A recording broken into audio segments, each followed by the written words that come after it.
Bismillah ar-Rahman ar-Rahim. Assalamu alaikum wa rahmatullah, and welcome to our 37th episode of Islamicate Book Reviews with myself, Osama al-Azami, and my erudite colleague, Dr. Omar Anchassi at the University of Bern.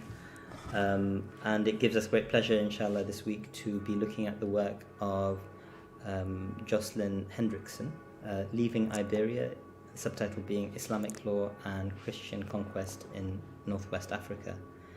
So, inshallah, we're planning to do the usual. Omar will give a presentation on the book, 20 minutes, if you like, a bit longer, because you wanted to have a bit of a longer session, if possible, today. And I'm feeling much better, so inshallah, that's going to be I'm glad to hear possible. And then we, as ever, welcome comments and questions from our audience, which we'll try to address in the second half of the sort of discussion, inshallah. But without further ado, Omar, I'd like to hand it over to you, inshallah. Good. Thank you, Osama, for that introduction. This book is evidently a labor of love, involving a great deal of manuscript work in a number of North African and European countries. And based on a PhD thesis I completed, I think, in 2009, Dr. Hendrickson, because I don't know her personally besides some brief correspondence prior to the episode, I shall refer to her as Dr. Hendrickson, or the author, was a student of Devin Stewart. Devin Stewart is interesting in the context of the book because it was him who identified the faqih Ibn Abi Jum'a al-Wahrani, died in 1511, who is the subject of an important chapter. So what does this book explore? In brief, it explores the literature on hijrah that is migration from territories under Christian rule in the context of the Christian conquests in Iberia and Northwest Africa. It is a book that pushes against Iberian exceptionalism and reframes the literature, some elements of which are very well known. You know, we had our first, she notes, partial edition. That is an edition of the Istifta, which produced one of the jurists, al-Sharisi, died in 50. You know, it's famous fatwa on the subject, Asna al-Matajir. A century and a half ago, and the standard edition is from 1950s. And so a number of the sources she discusses are very well known to historians. A number of them are obscure and remain unprinted. So how is the book organized? You have an introductory chapter that kind of frames some of the key, frames this inquiry, both discussing a bit the situation of Muslims in Iberia and North Africa, foregrounding the Maghribi element of the discourse, because most of the jurists who discussed this question of hijrah were Maghariba, and as she argues, and I'll go into much more detail to explaining this, they were really writing primarily for a Maghribi audience, still subject to various incursions by the Portuguese and Spanish. Anyway, so you have an introductory chapter. And then the remainder of the book is divided into 4 parts, comprised of 7 chapters. So chapter 2 really explores the conquest of Iberia, but takes the story further and looks at something that's often forgotten. So it's really nice to be reminded of this. The fact that the Spanish and Portuguese, in no sense, considered the so-called Reconquista complete with the conquest of Iberia, but continued to pursue Muslims into North Africa. The Portuguese taking Ceuta or Ceuta I'm sure I'm messing up the Spanish pronunciation, or Portuguese rather in this case, in 1415. The Spanish boldly declaring their presence on the Mediterranean littoral with their conquest of Melilla in 1497. Both Ceuta and Melilla are still, of course, Spanish possessions in Morocco. It's always, everyone perhaps remembers when they first found out that there are these two Spanish enclaves in Morocco, how sort of strange that seems in the so-called kind of post-colonial era. But anyway. My mother-in-law lives about 20 minutes from Septa. All right. And of course, Septa is famous. It's the nisbah of many famous jurists and so on, Septi. And the conquest continued, of course. I mean, the Portuguese, the author tells us, did not abandon North Africa until they left Mazagan in 1769. And the Spanish as well. I mean, most of the conquests discussed in the book in the North African context are by the Portuguese rather than the Spanish. The Spanish take Algiers in 1511 and Tripoli, Libyan Tripoli, that is, in 1512, and so on. And Asila and Tanja they take in 1471. And Al-Qasr al-Saghir in 1458, if I'm not mistaken. So you have this wave of context. So a lot of the important jurists, like Al-Wansharisi, who's really the most famous in this context, they're really writing, even when they're supposedly addressing the Iberian context, one must not neglect, and the author urges us not to neglect, the fact that they're writing in a context when the Portuguese and also the Spanish are seizing Atlantic and Mediterranean ports in North Africa. The boundary, with the 1492 fall of Granada, the boundary in no sense became stable, or, it's not that the story ended at that point, something we forget at our peril. But anyway, so there is, that's the second chapter discusses these conquests a bit, and the back and forth of it. The third chapter looks at a number of important fatwa. We have about a dozen fatwa extant or so addressing hijrah in the Iberian context. And the ones discussed in chapter 3 are taken from an unpublished work in manuscript. It was quite widely copied in Morocco, she suggests, but still not edited, by Abdulaziz al-Zayyati, who dies in 1645, Al-Jawahir al-Mukhtara. The chapter discusses, I think it's about a dozen jurists and their perspective on this, including Wansharisi's Berber fatwa. So this does not make it into Wansharisi's Ma'yar, the Ma'yar being this very authoritative Mali fatwa work comprised of upwards of 5,000 fatwa issued between the years 1000 and 1500 of the Common Era, and a work she notes in later chapters that continues to be the centerpiece of the debate about hijrah in the North African context into the 20th century. Anybody discussing hijrah from French or Spanish rule basically has to deal with this, with the fatwa in the Ma'yar in this context, which I'll touch on more because there are separate chapters on them. So anyway, these fatwa in Zayyati's collection. Then the fourth chapter is on the istifta. Well, there are actually two istiftas by an obscure jurist, it seems, called Ibn Qatiyya. He is the one who solicits fatwas from al-Wansharisi. He actually asks two questions which result in two fatwas. Most famously, al-Wansharisi's fatwa, which is included in the Ma'yar but circulated independently as a separate treatise. We have two copies of it, and is translated and heavily annotated in the appendix. By the way, also, so there are three appendices, one translating many of the fatwa from Zayyati, or the ones discussed from Zayyati. Appendix B, I think, translating Asna al-Matajir, and C translating the so-called Marbaya fatwa. So chapter 3 explores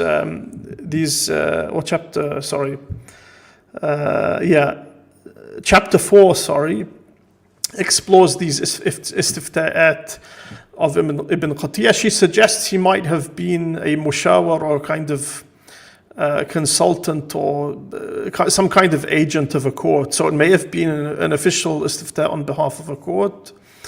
And what are the two istifta'at? The one that leads to this work of Anchassi titled, there are lots of wonderful saj'a titles in this book, by the way. I'm sure I won't remember all of them, but أسنى المتاجر في بيان أحكام من غلب على وطنه النصارى ولم يهاجر وما يترتب عليه من العقوبات والزواجر. So this source is well known to scholars, but she really analyzes it in a refreshing way and reframes how we understand it.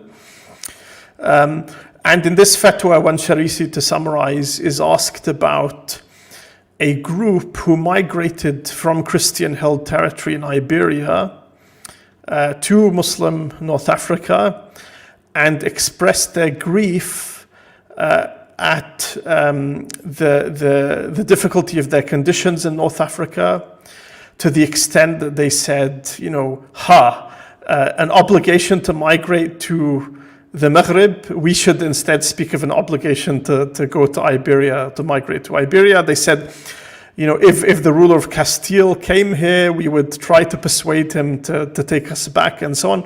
And they experienced poverty and hardship upon their migration.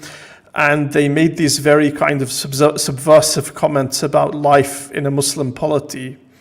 One must not neglect the fact, this mentioned by the author, that in order to migrate, they would have paid a great deal of money for travel licenses and this kind of thing. And, moving to a new country is always difficult. I mean, especially in this pre-modern context. So that's the first one. Yeah. The meaning of travel licenses for those who aren't familiar. Very good. So basically what happens in Iberia, so I'll kind of rewind the story a bit. So Muslims, of course, enter Iberia in 711. The tide, however, begins to turn against them with the benefit of hindsight in 1085 with the loss of Toledo. And from about 1260 until the fall of Granada in 1492, basically Muslims are limited to a kind of rump in the south of Iberia, the Nasrid kingdom of Granada, whose fall is recounted to us by a work describing the 1482 to 1492 war, أخبار العصر في انقضاء دولة بني نصر, by someone who was probably an eyewitness, certainly an eyewitness, and it was written in the early 16th century. Anyway, so the tide begins to turn. So already you have Muslim populations living in Iberia under Christian rule from this early period. She even mentions, Dr. Hendrickson mentions a legal opinion of Ibn al-Qasim already discussing the fall of Barcelona in 185 or 801 of the Common Era, and that's something I'll return to in discussion of further chapters. But certainly, until the fall of Granada, you have, and even after it, of course. So Muslims, when Granada falls, they impose certain obligations on the conquering party. And until the turn of the century, they are allowed to live as what jurists call, in a pejorative fashion, Muslim dhimmis, basically, or Ahl al-Dajan. Dajan being related to this kind of term for domesticated animals. So it's a very derogatory term. And this is, and jurists refer to Muslimun dhimmiyun and Muslimin dhimmiyin and so on in different contexts. So there are kind of various hardships in Granada and its environs. In 1499, the Muslim quarter, Al-Bayasin, kind of is involved in an uprising which is brutally put down. And there are uprisings in other parts of Iberia. And basically from the turn of the century, conversion in different areas of Iberia, forced conversion to Christianity comes to be the norm. By 1526, or so, conversion to Christianity is required throughout Iberia. And this is obviously when things have become very difficult. After generations of pressuring the Moriscos, kind of crypto-Muslims living under Christian rule, to conform, it is feared there will be a fifth column for a potential invasion from the Maghreb. And also the conversion efforts have evidently failed despite all the might of the Inquisition. So between 1609 and 1614, they are in fact expelled to the Maghreb.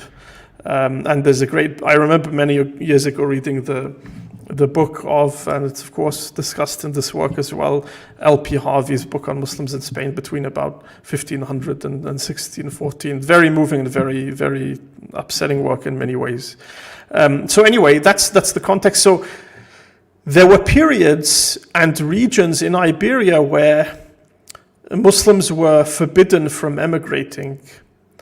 And there were other contexts where it was possible to emigrate, but they were charged heavily for doing so.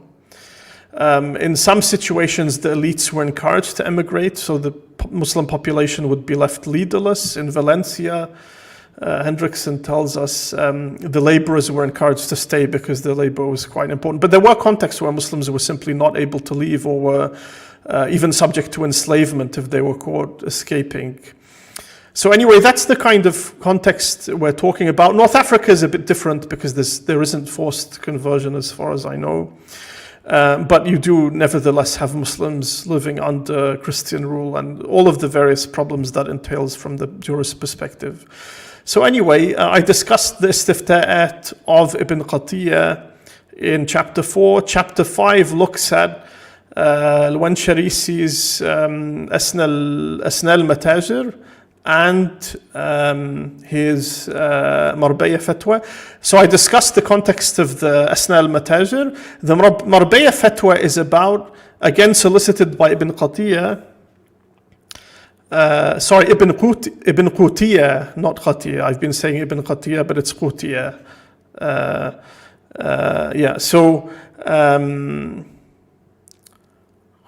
Ibn Qatiyya, or perhaps it is Ibn Qatiyya. It says Qatiyya. Qatiyya, because it's easy to confuse him with Ibn al-Qutiyya, who is descended from this Visigothic, princess. But it's so my brain keeps kind of switching between these, but it is Ibn Qatiyya. Anyway, the Marbaya fatwa, which she said is probably issued in 1491 or 1492, concerns a person who is searching for his brother in the Iberian Dar al-Harb. However, over time he kind of ended up staying in Iberia. Why? Because he became an advocate of the Muslim community to the Christian rulers of that place, and he defended their rights, and through him they were able to secure many things that they would not otherwise be able to obtain. The istifta asks, is he permitted to remain there and to help them and so on. And anyway, I'll return when I discuss those chapters in more detail, the one Sharisi. But in the historiography on this question, Hendrickson tells us Wansharisi has been unfairly regarded as a rigorist. Some people, including some Muslim authors like Hussein Mutnas, who in 1957 produced this important edition of Asna al-Matajir, even criticized him for being somehow responsible for the downfall of Islam in Spain or for enticing Muslims to apostasy, because he's very insistent on the obligation to emigrate. The only exception being those who are genuinely incapable of doing so, but otherwise everyone has to leave. A point this kind of analysis she criticizes, interestingly. So chapter 6 is on Ibn Abi Jamal al-Wahrani's fatwa, which was issued in 1504. She argues is not actually a fatwa, but is really an unsolicited letter, which nonetheless circulated in Iberia. It was copied by Muslims under Christian rule.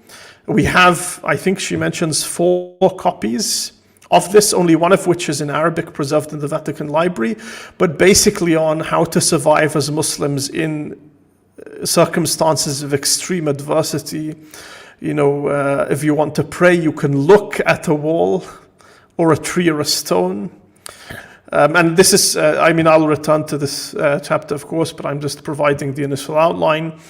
And he says, we bear witness before God to your Islam and so on, and you're compelled. And he gives them advice about how to kind of sustain their religious life in these extremely difficult circumstances. And in the historiographical analysis, he's been seen as the sort of good cop to when Sharisi's bad cop, but it's not a very compelling analysis. She describes they're really writing about different contexts for different audiences. We have no evidence when Sharisi's works were circulating in Iberia at the time, for example. We don't have any extant manuscript copies. They were copying Wahrani in al-Khamiado, Latin script, this kind of in Arabic and Latin script. So that's that chapter. And then chapter 7 is on the debate on Hijrah in the Algerian context. The kind of key figure here being Abdul Qadir al-Jazairi, who dies in 1883 in Damascus and opposes the French and fights against them from 1832 to 47. She discusses, I think, 9 texts, at least 6 of which have their origins in, istifta'at by al-Jazairi, who actually writes an important work on this in the 1840s, Hussam ad-Din fi qata' Shabah al-Murtaddin, a very interesting work.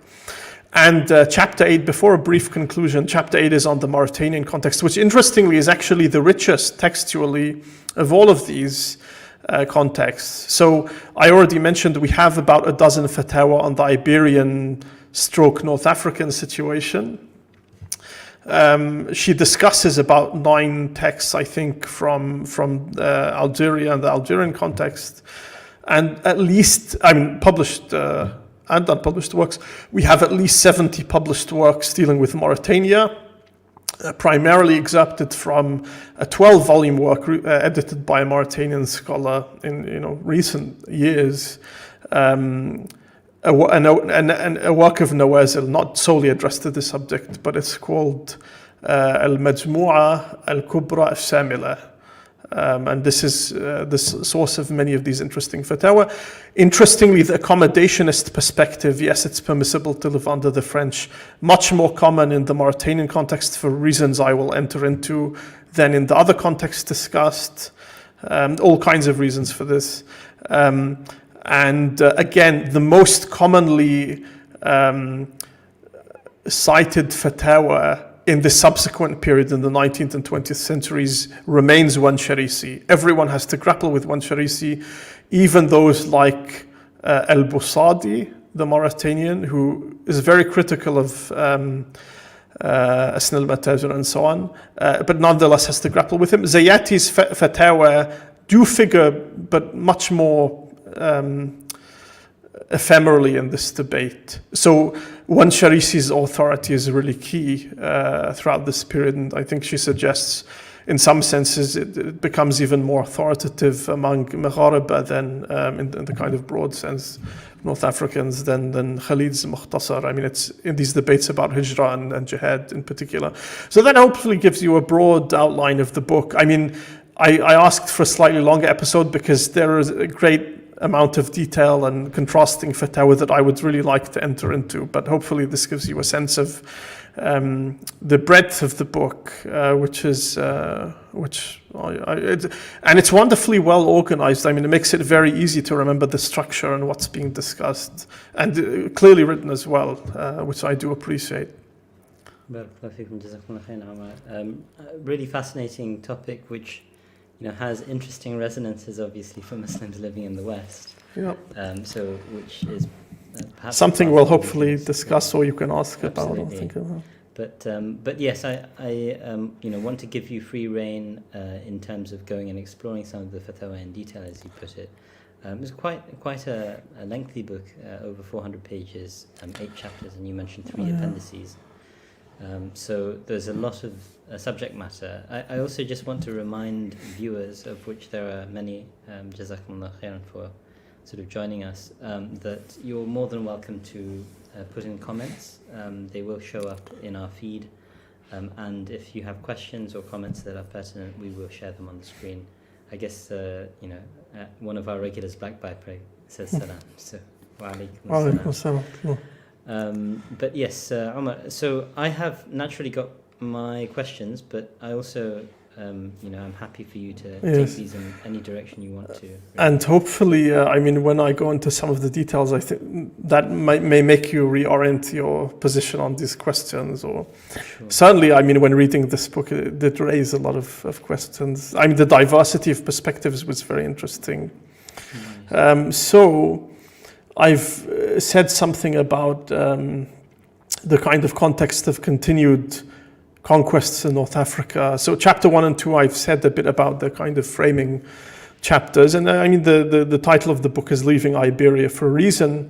Dr. Hendrickson does want to center the Maghreb. Maghreb is kind of, you have the Maghreb al-Adna, the Maghreb al-Aqsa, and so on. And these correspond to different regions. Ifriqiya, it corresponds somewhat to modern Tunisia and so on, but I won't detain you with that discussion. So chapter 1 and 2, I think I've said about as much as I will at this point. So when one Sharisi is answering these istifta'at from Ibn Qatiyya, he is writing, the two fatwa, so the Berber fatwa is a rough draft. He's asked about these Berber tribes that live under Christian rule or adjacent to kind of Christian, or the tributaries of Christian potentates. And he does kind of broach some of the issues he goes on to. The Asna al-Matajir is a much longer work, at least 4 times the length of the Marbeya fatwa. And Dr. Hendrickson also presents a number of reasons why this was the work that came to figure most prominently in subsequent discussions of Hijrah. And she also talks about, because when Sharisi is writing in a context of taqleed of the madhahib, something that for figures like Hussein Mu'nis was a very bad thing and so on. He criticizes lack of creativity. Something that Hendrickson also makes us think about in new ways. It reminded me of last week's episode on Aaron Rocksinger's book, because as I said in that episode, even purported continuities often mask quite spectacular ruptures. And she speaks of 3, I think, techniques wielded by one Sharisi that really kind of evince his discretion as a jurist, whether it is kind of basically plagiarism. Gerard Wiegers and the great Van Koningsveld discovered some years ago that one Sharisi is basically lifting chunks out of the jurist Ibn Rabi', dies in 1319, his fatwa on this issue of Hijrah. And Ibn Rabi'ah's fatwa survives in a single manuscript in a private collection in Tetuan. So it's, fortuitous discovery that allowed us to see this. And there's also a certain manipulation of precedent. That's one possibility for claiming continuity, but actually disruption and so on. And also a certain amount of, you could say massaging of the source material. Anyway, so one Sharisi is insistent on the obligation of Hijrah. So I should say about something about chapter 3, which discusses around a dozen texts. Who are the jurists discussed here, whose fatwa are translated in the appendix, in Appendix A. This is from Zayati's work. So you have, first of all, I'll be embarrassed if I forget this, a jurist who is called... sorry, this is... Sorry? Sorry, this is which chapter? Chapter 3. Oh, okay. So this is coming from Zayati's fatwa. Right. So one Sharisi is the third of them. The second is al-Mawasi, and the first is, anyway, the first tourist whose name escapes me dies circa 1495, and his name will come to me surely. Ibn Bartal. The first three jurists are active in Fes. One Sharisi spends, I think, the first half of his life in Tlemcen. For some reason we don't understand, the Sultan orders the sacking of his house. He then relocates to Fes and eventually becomes the chief mufti of Fes. But Ibn Bartal is asked about a group of Muslims. Some of them are paying tribute to Christian potentates. So this is in the context of North Africa. Some of them paying tribute. Others trade with the Christians. Others spy for them. Others fight on the side of Christians against Muslims. And others will fish with Christian fishermen and so on. So explains the part, the title of the part is kind of a... Yeah, so Ibn Bartal al-Mawasi, who dies in 1491, and Al-Wan Sharisi are discussing kind of this case basically. They give slightly different answers. Ibn Bartal is also asked in other fatwa about other things. Ibn Bartal basically says they're all sinful and they all lose their adala. Sorry, he's asked also about khatibs and prayer leaders. He says these are the most sinful of all because they're supposed to be exemplars for the others, and yet they're, everyone loses their adala unless they're, genuinely compelled to stay. And those who fight against Muslims should be killed. Those who merely trade or pay tribute, their property and their lives are inviolable. So this question of the sacredness of someone's property and their status as believers keeps reappearing in this book. So, for example, Sorry, just briefly interjecting. So those who are paying tribute to the Christians for safety in sort of these reconquered lands, their property is inviolable by paying that tribute? No, their property is inviolable to Muslims. So Muslims can't kind of take their property. So even though they are effectively supporting the sort of... Well, yes, but you'll have later authors in, say, Algeria who will say... Right. And in Algeria it becomes a very hot button issue because... you do takfir or something?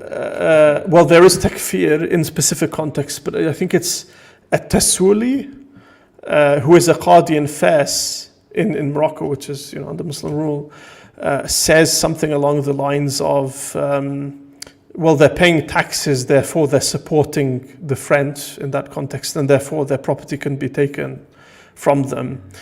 But you have a very important treatise in the Algerian context by al-Busadi, Tahrim Nahab Amwal al-Mu'ahadin lil-Nasara, who again is completely committed to the obligation of hijrah, but says, and there's a long discussion of this in the book, so when I get to that I'll have to summarize.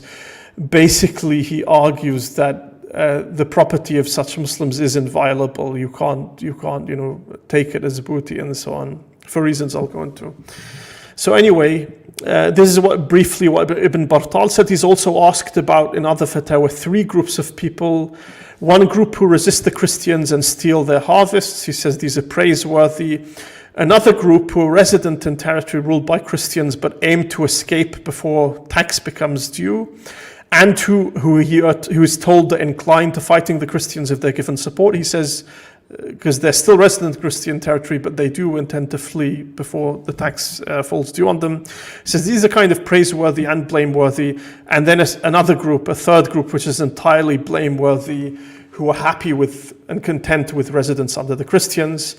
If they actually express, contentment with the situation, or like the problematic fishermen say, may God prolong this period, then they are in fact apostates, subject to the ruling to which apostates are subject.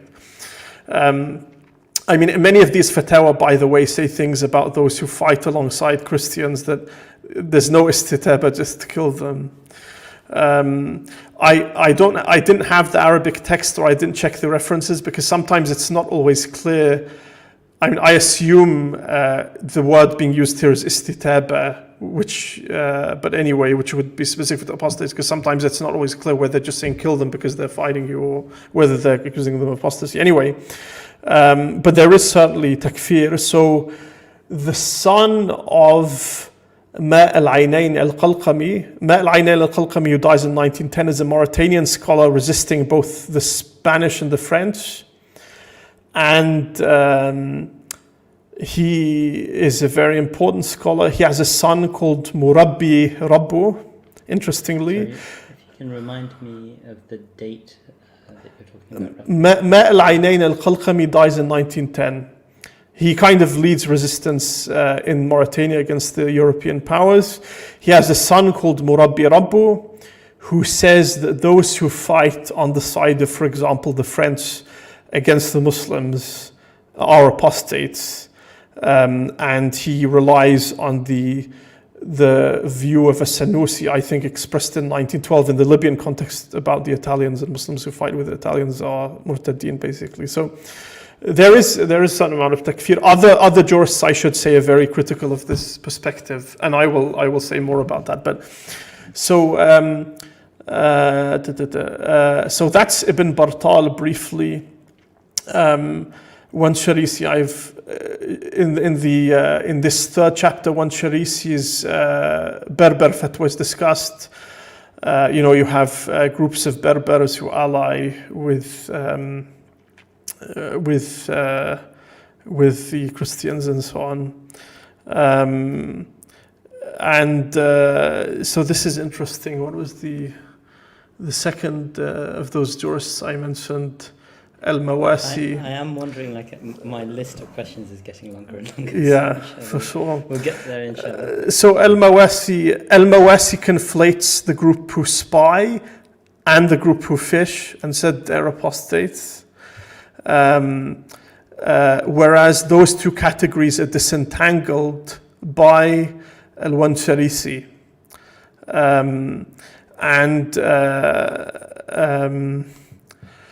Ibn Bartal, he kind of makes these distinctions to a greater extent than Al-Mawasi. The kind of second group of jurists discussed in chapter 3 is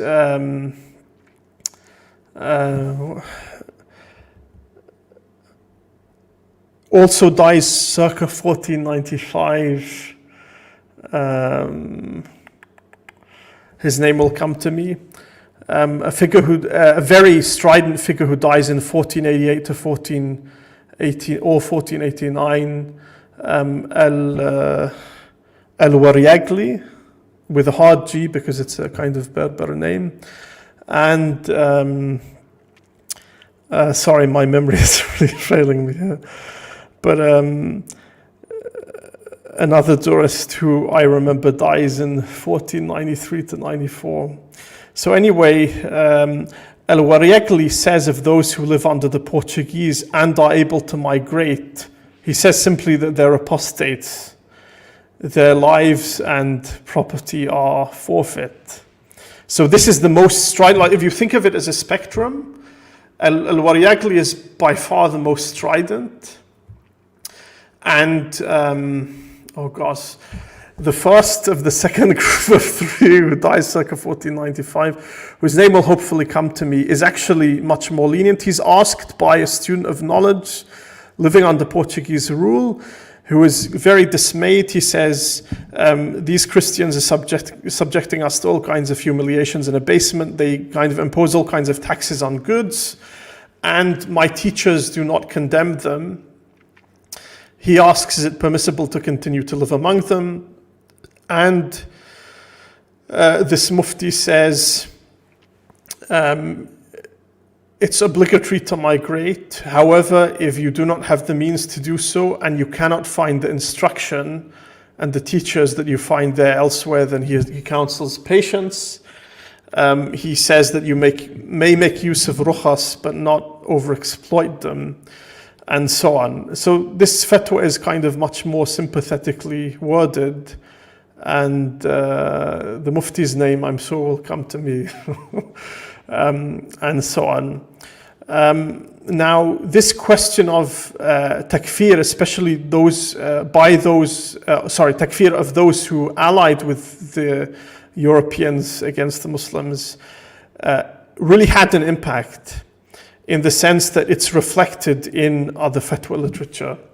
So, for example, also in chapter 3, we have the fatwa of a jurist called simply Musfir, who dies in 1522 to 23, who's asked about, so-called apostates returning to Dar al-Harb and, leaving the Dar al-Islam. And he says these people are not apostates, they're fusaq.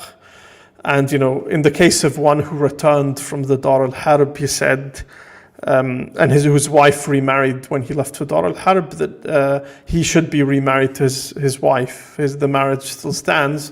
Whereas another Mufti, Ibn Harun, who dies in 1545, is asked about an interesting case of a Christian prisoner of war who converted in the Dar al-Islam, married a Muslim woman, then left for Dar al-Harb, returned a year later, and she found her remarried, married another Muslim woman, impregnated her, left to Dar al-Harb, 10 months later returned to the Dar al-Islam, and found his ex-wife, his second wife, also remarried. Ibn Harun says the new marriages of both women should be upheld, and the man in question should be invited to recant. Istitaba, presumably, is the term used there. Anyway, Sorry, and just to clarify, how long was he disappearing after that?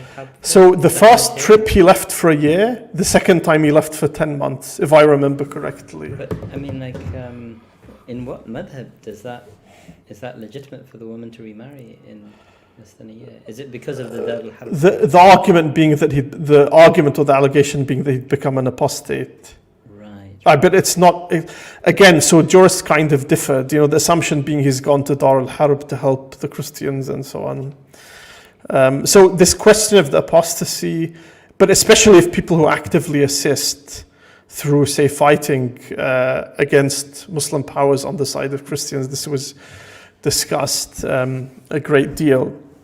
Now, she says, so unfortunately I wasn't able to name Muftis number 4 and 6, although I gave the death dates, but I did describe Mufti number 4 and 5's perspectives. There are another 3 fatwa. So again, we have about a dozen fatwa, another 3 in this Iberian kind of hijrah discussion, and North Africa at some extent. Another 3 Muftis whose works are discussed, or whose fatwa, Ibn Miklash, or there's some debate about his name. She says his father's name was Ibn Miklash, or his ism Shuhra, but anyway, I'll call him Ibn Miklash, who was active in 1397 in Wahran, who again obligates hijrah. And then you have 2 Granadan jurists. This is Ibn Miklash, 1408, and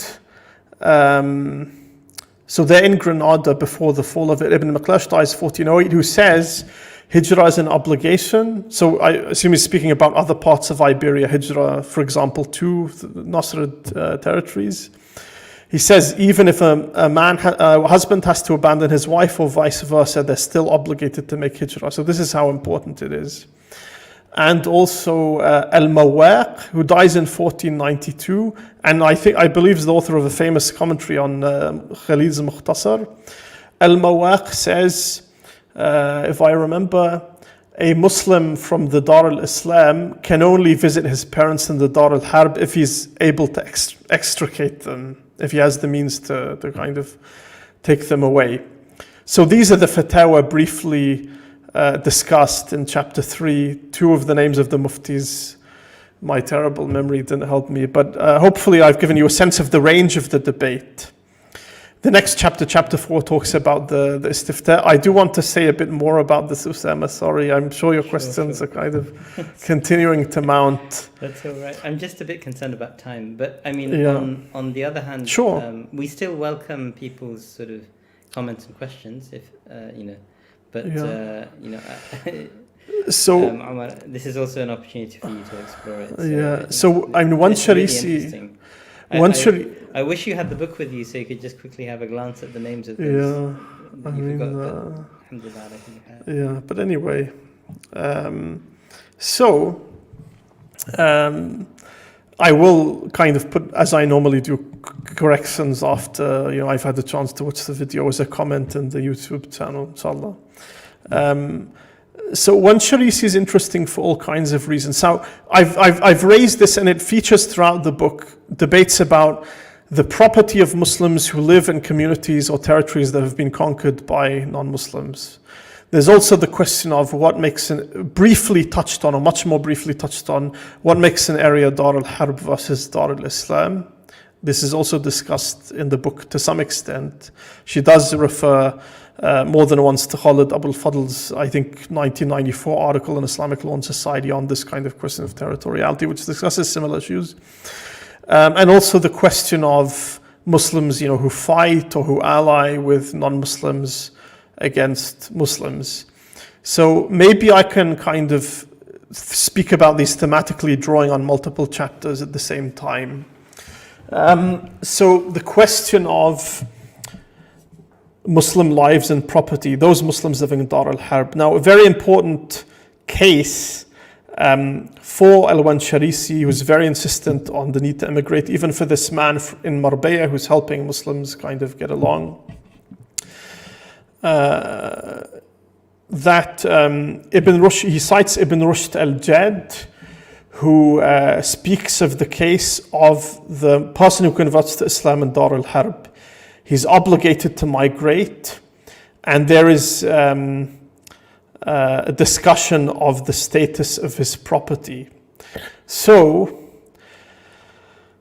Malik, Abu Hanifa, Asbagh, and Ibn Rushd al-Jad are of the opinion that the property of a convert, his Islam means that his life is inviolable, but his property is not. So if he's still living in Dar al-Harb, you can take his property and booty and so on, you don't have to return it to him. The Dar al-Harb being a kind of area where law applies or doesn't quite apply in the same way, or indeed not at all. That's another discussion. Whereas a Shafi'i, the Qadi Abu Bakr ibn al-Arabi, Ashhab, and Sahnun say that both his life and his property are inviolable. Now, when Sharisi claims, perhaps genuinely, perhaps disingenuously, that prior to the kind of the fall of Sicily between 1061 and 1091 to the Normans, Muslims had not addressed this question. So Hendrickson points out that you do have Muslims in India and China, and indeed during the period of the Crusades, under non-Muslim rule. However, these communities are not as large as you experience in the Iberian and perhaps Sicilian contexts, and they certainly did not have the same impact on the fiqh debate. Indeed, as I would say Paul Cobb says in his book on the Crusades, The Race for Paradise, for many contemporaneous Muslims, the kind of Norman conquest of Sicily was sort of conceived as part of the same movement as the Crusades. And indeed, I should say the conquest of North Africa was, papal bulls were issued in support of it, and it was seen as a crusade. These crusades go into the 16th century. So, when Sharisi says this, when Sharisi himself is undecided, so this is chapter 4, on the question of the property or the status of the property of Muslims living in these Christian-ruled communities. He kind of suggests the jury is still out on this. But like Al-Mazari, who dies in 1141, Al-Mazari discusses the Sicilian context. Al-Mazari again says that hijrah is an obligation. However, he says we cannot second guess the intentions of those Muslims who remained behind in Sicily. Therefore, we accept the adala of their judges and udul, their witness notaries, and any documents issued by them are valid and so on. Any judgments issued by them are valid.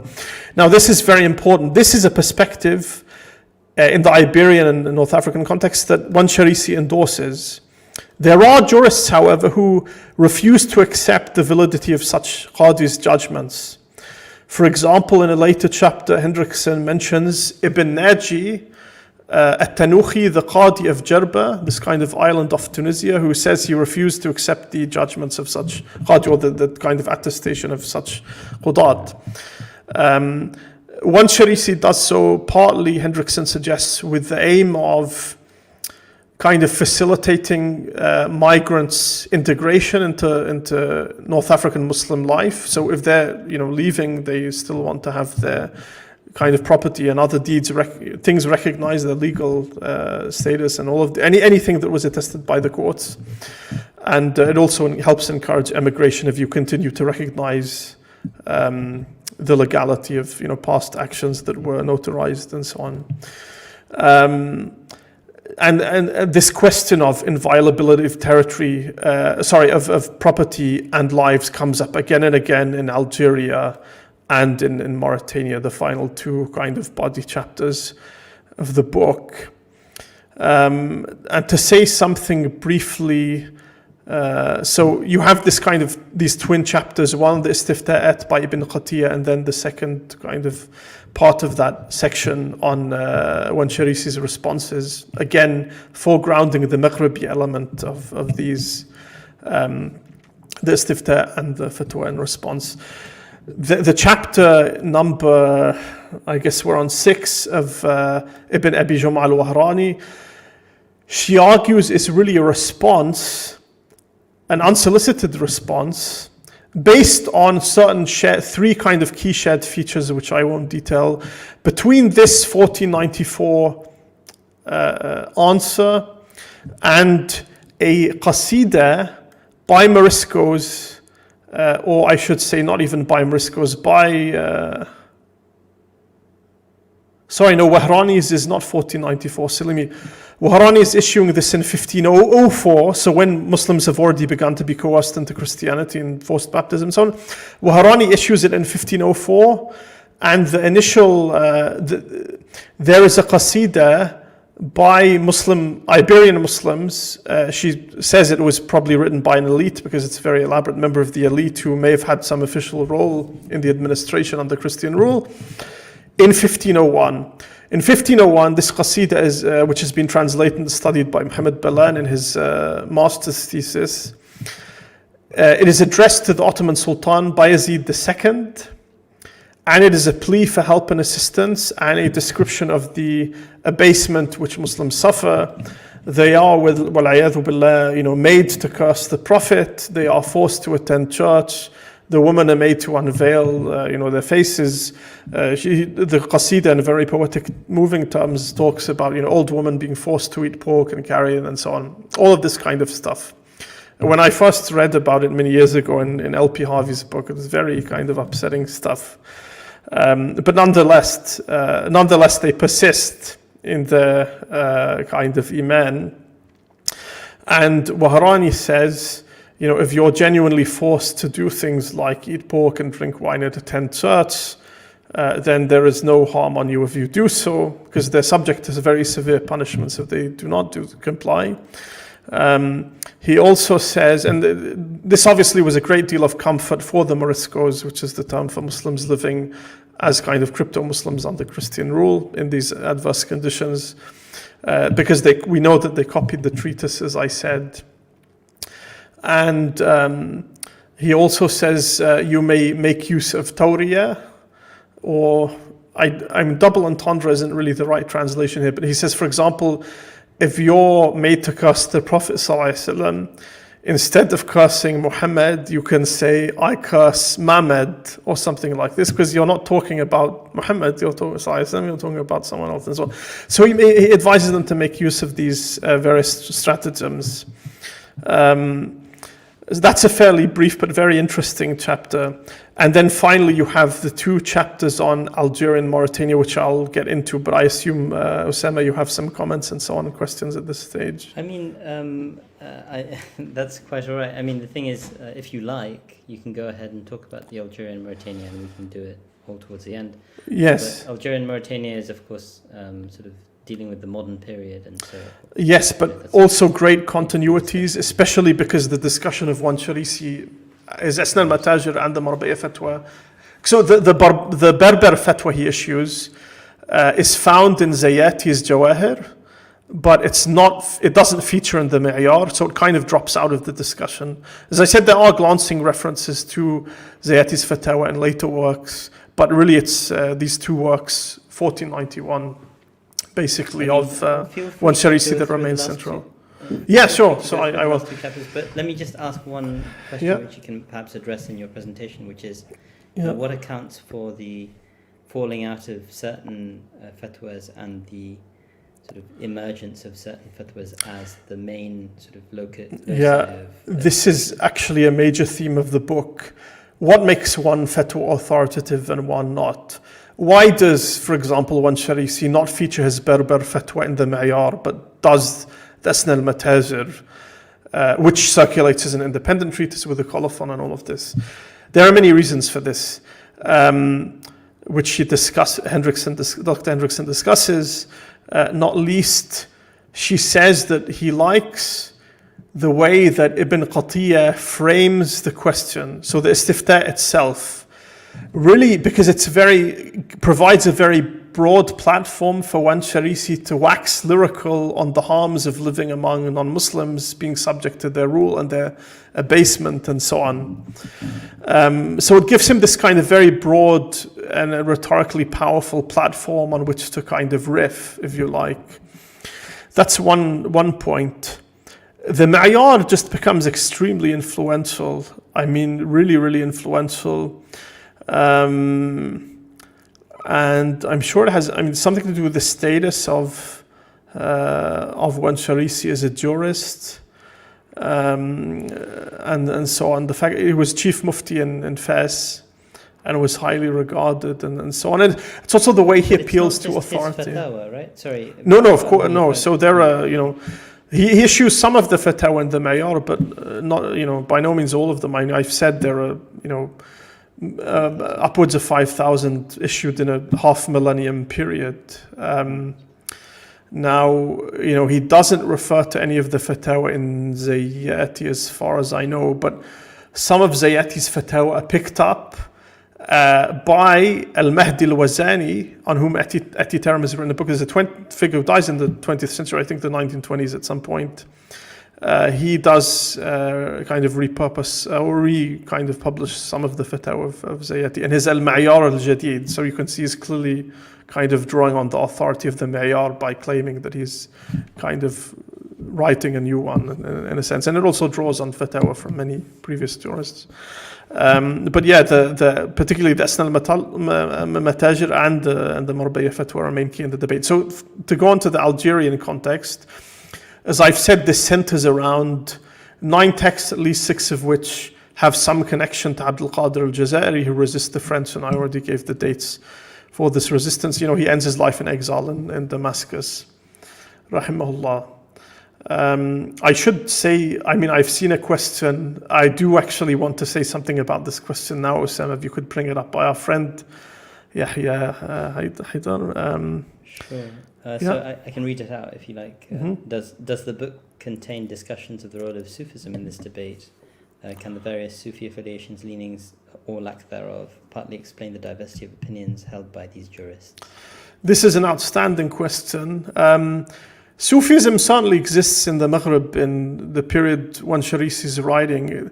It doesn't figure very prominently in these fatwa. However, in the Algerian and in the Mauritanian context, all of the figures you're talking about are shuyukh of turuq. Abdul Qadir al-Jazairi is Qadiri. I hope I'm not messing that up. He's a Qadiri, right? And he's famous for his, as a kind of exponent of Ibn Arabi, al-Mursi, the kind of controversial Ibn Arabi. And he's a very interesting figure. And even, towns in the United States are named Abdul Qadir in honor of him. He was seen as this kind of very honorable figure because he respected the rights of prisoners and so on, treated them well. Of course, the Europeans really didn't do so, but two wrongs don't make a right, I suppose. Also, his reputation in Damascus. Yes, and I should say, there's quite a literature on Abdul Qadir al-Jazairi, including a prize-winning book by Tom Warner Powell, Another Road to Damascus, and our friend Danish, who has written a thesis also kind of exploring various aspects of his work. Very compelling, very interesting figure in all kinds of ways. So anyway, the French go to the Tijaniya, who are hostile to Abdul Qadir al-Jazairi, to obtain a fatwa which approves of residence under French rule in North Africa. The Tijani, some kind of Tijani leaders issue this fatwa in 1841, and they basically say resistance to French rule is futile. They would say that hijrah is obligatory if you're not able to practice their religion. But the French do permit one to practice one's religion, therefore hijrah isn't obligatory. And I should say, in both the Algerian and especially in the Mauritanian context, you have people who really debate that hijrah is required in these situations, including the absolutely appalling, what's his name? Sidi Ababa. In the kind of Mauritanian chapter 8, who issues a fatwa in 1903 and writes a number of letters in subsequent years. And he's really the most appalling figure discussed in this work. Indeed, Dr. Hendrickson says, well, she doesn't call him an apostate because she's not a jurist, but she says because one Sharisi in the Berber fatwa says that anyone who expresses contentment with this kind of non-Muslim rule is an apostate. Basically, she says one Sharisi would have considered Sidi Baba a kafir, murtad, yustatab wa illa, and so all of this. Because he really, it's insane. He says, so the French, maybe God has made them a mercy to the Muslims. They've established peace and prosperity in areas that were torn by, tribal warfare. They've not only allowed one to practice Islam, but have appointed judges and built a masajid. And resistance to them is futile. There's a military argument which, you can debate whether or not that's a reasonable one, but he goes much further than that, and she suggests that one Sharisi would have made takfir of him, which is very amusing. He was a very despicable figure. So you have the Tijanis in the Algerian context, at least the Tijani she discusses in this 1841 fatwa of theirs. No one would say, a rule of non-Muslims is great and let's all be ruled by non-Muslims. No, they have to, kind of make a serious attempt to address these concerns about hijrah. You have jurists who, they are very hostile. Yeah. Go on. You haven't gotten sort of. I know so I deal with some of these themes in my book, and there are contemporary scholars who speak in such a style, and it's fascinating. But I should say, it's not like. In this period in North Africa in the 19th and early 20th centuries, basically everyone is a Sufi. Everyone. Certainly nearly all well-known scholars will be Abdul Qadir al-Jazairi. I'm sure all of the muftis discussed belonging to various turuq. And tariqa allegiances are very important. Now, why did this despicable Sidi Baba support the French? One of the reasons, at least, Hendrickson suggests, is he had these kind of existing networks and power structures, kind of tariqa inflected that he wanted to continue to maintain, and he saw allegiance with the French as the best way to continue to do so. So he was very pliant in that respect. But of course, many more noble figures continue to fight the good fight, as it were. So in the seventh chapter it's just fascinating to me. That my sympathies here, I think, are pretty clear. Yeah, no, absolutely. You make no bones about that, and I guess I'm fascinated that I'd be interested to see the tone of Dr. Hendrickson on this, because I assume it's just a presentation of the history. Just even-handed. I mean, yes, just even. But it's interesting. It's interesting. She makes this point about Sidiya Baba. Fascinating. I mean, because it's just what's fascinating to me is that these people exist in every time, don't they? Yes, and they absolutely. exist in our own as well. And this book really put me in mind of this. I mean, so one of the things, if you just read Al-Wansharisi, you would assume that, no jurist ever permitted living under non-Muslims. Something we actually get from Ibn Rabi'a's fatwa that he lifts from without acknowledgement, plagiarizes basically. Ibn Rabi'a was responding to a Mustafti who talked about a jurist who permitted residence in Iberia. This is before the coerced conversions, by the Ahl al-Dajan, or the Mudekhars, I think that's how it's pronounced. So Mudekhars versus Moriscos. Moriscos are the ones who are living as crypto-Muslims under these conditions of compulsion. Mudekhars are simply Muslims who are living and they're allowed to practice their religion in Iberia. Something that had been going on for centuries in the Iberian context. It's only with the turn of the 15th century, the end of the 15th century, beginning of the 16th, you begin to get this coercion into Christianity. Anyway, Ibn Rabi'a is responding, he's refuting a jurist who gives, I think, 4 reasons why it is permissible to be a Muslim dhimmi, so to speak, in the Iberian context. One reason is he believes, and I'm not presenting these in the same order as Dr. Hendrickson, he says, if you're able to practice your religion, and I should say, jurists disagree about what idhar ad-din means, and this is something discussed by Abu al-Fadl in his fatwa. For some jurists, it might mean ability to pray and attend Jum'ah and so on. For other jurists, it would mean having judges appointed who rule according to the Shara and so on. So this jurist against whom Ibn Rabi'a argues says, firstly, this point about Ithar ad-Din is possible in this context. Secondly, he believes in the continued security of these treatises with the Christians. He says that they're respecting our rights and so on to practice, and we can trust them. Something that Wansharisi and especially jurists like in 1843 Abdul Qadir al-Jazairi says, you people who believe the French are going to uphold the terms of their treaties, you're unbelievably naive, if not stupid. We saw, this kind of cautionary tale of what happened to Muslims in Al-Andalus, unlike the kind of Maghribi story, was very much remembered by people writing about Algeria and Mauritania. Abdul Qadir al-Jazairi said there's good reason to believe actually the French will forcibly convert people to Christianity, and you must not be naive about this.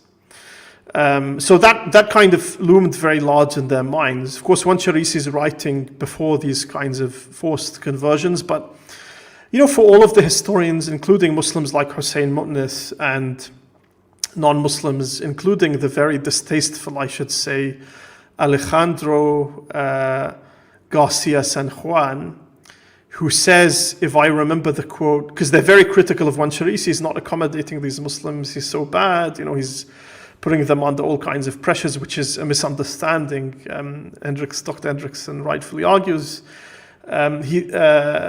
San Juan says he condemns Wansharisi as a jurist, quote, as a fanatic obsessed with his intransigence, unquote.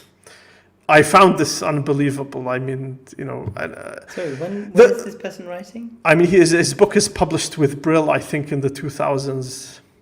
Right. I mean, there are changes of tone, shall we say. Yeah, but we're talking about someone who's presumably still alive and not very old. But I mean, I found this really distasteful. And actually, when I read it, it made me very, very angry indeed. Why? Because you're blaming Wansharisi, and Wansharisi is vindicated by subsequent events. Yeah. So Wansharisi, like less than a decade after Wansharisi's writing the Marbaya Fatwa and Asna al-Matajir, Muslims are compelled to convert. They don't uphold the terms of the treaties, Ferdinand and Isabella and so on. And as is discussed in the chapter on Wahran, Ferdinand and Isabella even lied to a Mamluk delegation and said, oh yeah, the Muslims, they all converted willingly and so on.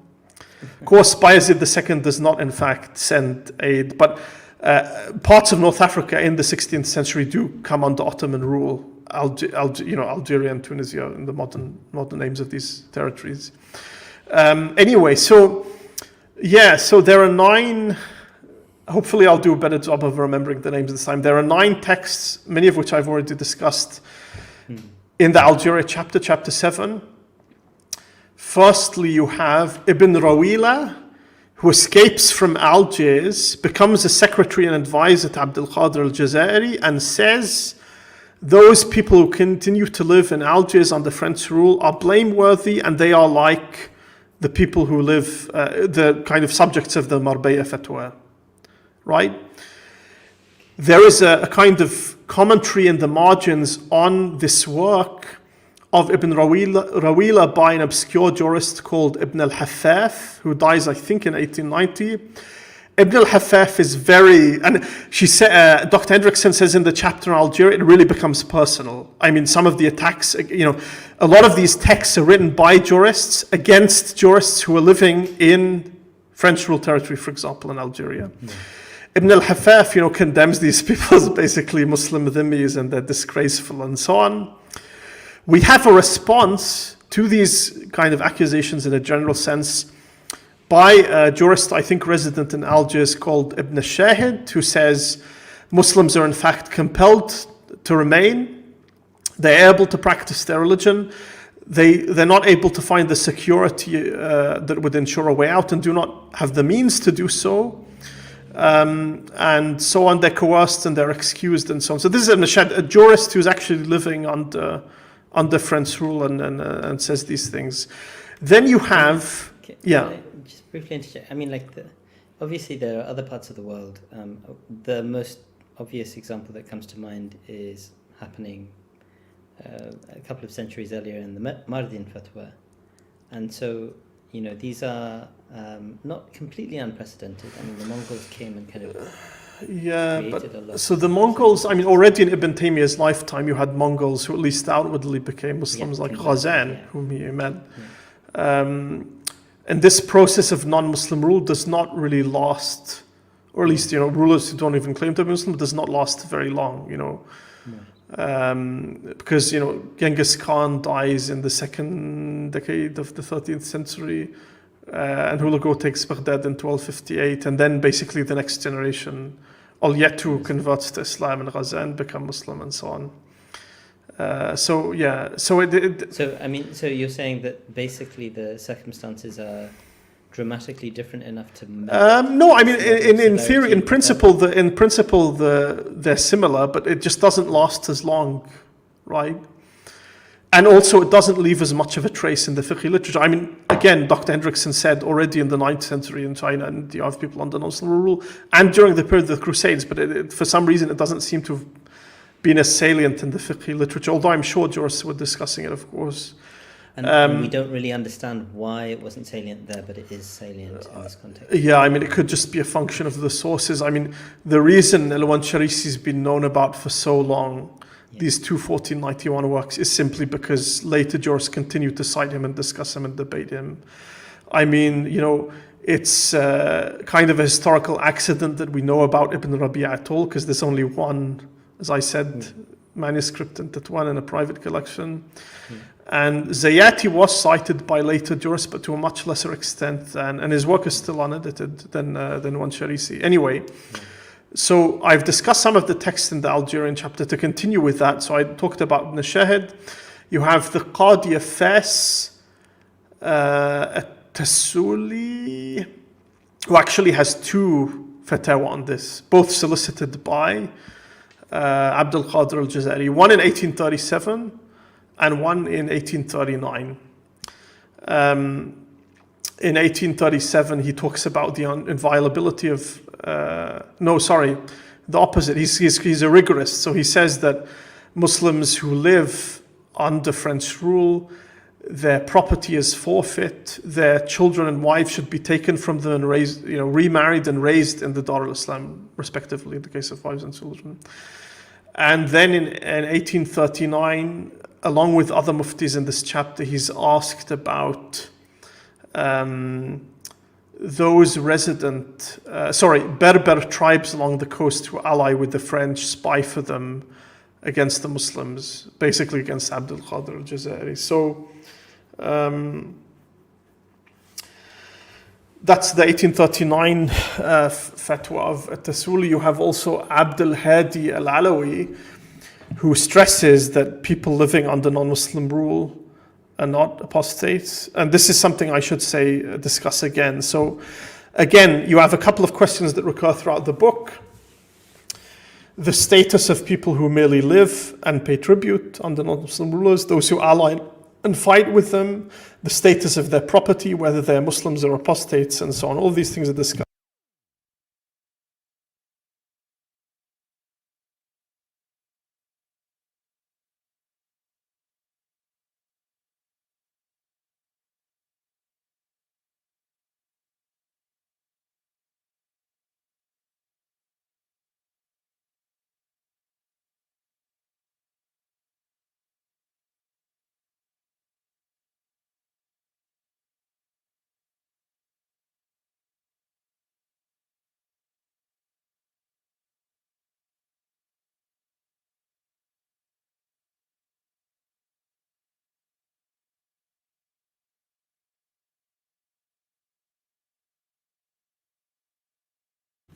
Sorry, Omar, I can't seem to hear you for some reason. Can you still hear me, by the way?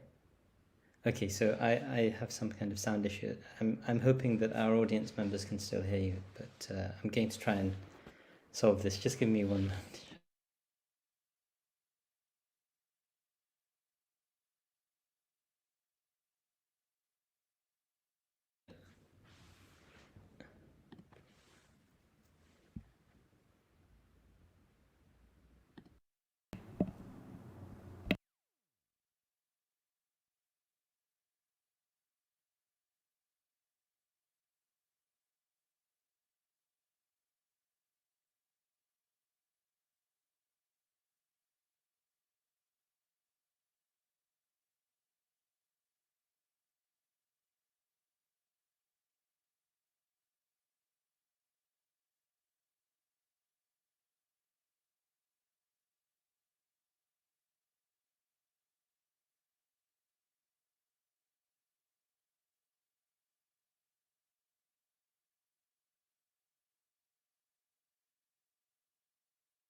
I hope you can all hear me. I can hear you now, Omar, but I'm just wondering. Oh, actually, no, I can't hear you, actually. This is very odd. So... Can you hear me now? I can hear you now. All right. Yes. Okay. Yes. So hopefully the audience can hear us. Perhaps they can indicate that. Anyway. I'm hoping. So I couldn't hear you for the last couple of minutes. So when was the last bit you remember? I can't remember the sort of the exact detail. So at Tasuli, I mentioned the two fatwas of the Tasuli. Yes, I think you were talking about. Also, the famous Egyptian Maliki who dies actually in British custody, Al-Layth. Lots of debate about how to vocalize his name, Muhammad Al-Layth. Maliki Mufti of Egypt dies in 1882, I think, because he supports the Arabi rising. And he becomes Sheikh al-Azhar as well. That I don't think so, because these are distinct positions. Anyway, Al-Layth cites basically Asna al-Mataja and the Marbaya fatwa without much modification. Right. Abd al-Hadi al-Alawi stresses they're not apostates. Anyway, so basically the question, so maybe you heard this bit. Series of questions that recur throughout the fatwa in all of these periods. What is the legal status of Muslims who live under non-Muslim rule? Is their property licit? Are their lives licit? Can you shed their blood and so on? And so on. And also, it's kind of gradated. So obviously, those who fight with non-Muslims are worse than those who simply pay tribute to them, and so on. Anyway, so and I've said there's a kind of spectrum of answers on this question. But did you hear the bit about Ibn al-Hajj? No, actually, I didn't. Good. Okay, so Ibn al-Hajj, not to be confused with the famous Mamluk Ibn al-Hajj al-Abdari, who is the author of Sahib al-Madkhal. Ibn al-Hajj cites Ibn al-Qasim, student of Malik. Ibn al-Qasim discusses, in a response to Yahya bin Yahya al-Laythi, the famous transmitter of the Muwatta, the case of those Muslims who live in Barcelona after its fall to the Christians in 185 or 801 of the Common Era. They're granted a 1-year grace period by the Christian ruler of Barcelona to leave, however they remain behind. And they fight against the Muslims out of worry that if Barcelona falls to the Muslims, their property will be taken from them. Ibn al-Qasim is asked, what is the status of such people? He says, treat them as rebels. With all of the rulings that apply to rebels, as discussed by Khalid Abul Fadl in his book, basically they're treated very leniently. You don't kill their wounded, you don't pursue them, their property should be respected, and so on. It's a separate discussion. Now, Ibn Rushd al-Jad says this ruling of Ibn al-Qasim clearly dissents or diverges from Malik, and it must be discarded. When Sharisi really is a rigorist, he cites Ibn al-Jad, he cites Ibn al-Arabi al-Maliki, and so on. And in the Asna al-Matajir, he gives a number of so he discusses a number of verses, and I think 4 ahadith. And these also feature quite a lot in subsequent discussions. The most famous Quranic proof text of Hijrah being this verse where the angels ask people, فِيمَ كُنْتُمْ, and they say, كُنَّا مُسْتَضْعَفِينَ فِي الْأَرْضِ, which is incidentally the title of Alan Verskin's anthology on Fatawa on Hijrah, Oppressed in the Land. So when Sharisi cites this, and he also cites a number of, most of the ayat he cites, however, are actually concerned with taking Christians as awliya and Jews as awliya and so on. In terms of hadith, there are a number of hadith that come up, including one where on a particular raid, Muslims find people who prostrate and they kill them anyway. And the Prophet says, I have nothing to do with people who reside among the non-Muslims. Another famous hadith where, they shouldn't even see the campfires of non-Muslims. And 2 very interesting hadith, which in the subsequent period are cited in different ways, seemingly contradictory hadith. Both famous. La hijra ba'd al-fath. There's no hijrah after the conquest of Mecca. And these are interpreted in different ways. And the hadith, hijrah continues to be an obligation as long as tawbah is an obligation, or as long as tawbah is possible, and tawbah will be possible until the sun rises in the west. Now, the apparent meaning of these hadiths is contradictory, one suggesting that hijrah is abrogated as an obligation, the other suggesting that it is enduring and will last basically until these kinds of apocalyptic events. These are reconciled or interpreted in different ways. Interestingly, in the chapter on Mauritania, Sahib Adwa al-Bayan, Muhammad al-Amin al-Shinqiti, who dies in 1974, argues against the obligation of hijrah in the Mauritanian context because he says, unless one cannot practice one's religion, hijrah is not an obligation. Contrasting with his Saudi peers, of course, who have the Lajna Daima, a completely different view, even though Muhammad al-Amin al-Shinqiti was a teacher of many of them, Ibn Uthaymeen and so on, Ibn Baz. And he critiques one Sharisi. The most extensive critique of one Sharisi, I know I'm kind of mixing up the chapters, not sticking to one, but So the most extensive dealt with in this chapter 9, basically. Sorry? So the Muhammad Amin al-Shinqiti is dealt with in chapter 8. Briefly, yes. The most extensive criticism, however, of Wansharisi's fatwa comes from al-Busadi and his treatise, which I will probably explain briefly. It's because there's actually quite a long discussion in the book on this. He critiques Wansharisi on the inviolability of the property of Muslim residents of non-Muslim ruled territories. Why? Wansharisi's argument is, although he does not frame it in this way, Wansharisi makes an analogy, qiyas, between the case of converts people who convert to Islam in Dar al-Harb. Ibn Rushd al-Jad and the other jurists I mentioned says their property, their lives are sacred but not their property. So basically, Wansharisi is saying their cases are the same as cases of people who are Muslims living in conquered territories. Wansharisi basically equates these two kinds of cases. Ibn al-Hajj does not do so, and al-Busadi does not do so. Busadi, he says there's a disjuncture. So he belongs to the camp of anti-analogists versus analogist people who make these cases similar, the lone convert and the conquered Muslim territory. Basically, he argues the illah for the violability or the licitness of the property of this lone convert, as he's referred to in the book, is his previous kufr. So he argues that actually the correct way to interpret this view is that the property that the lone convert in Dar al-Harb acquired prior to his Islam is licit.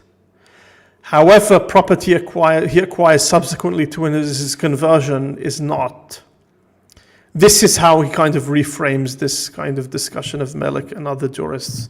So Busadi really emphasizes actually the property of these people is not licit and you may not seize it. And so this was not an academic question as is emphasized, especially in the chapter on Mauritania, the 8th chapter, because again, you have back and forth about, their property and people fighting jihad against the European imperial powers were actually, in some cases, seizing the property of these Muslims, to fund the war effort and for other reasons, and taking it as a booty and so on. So, and not always. We have to kind of respect.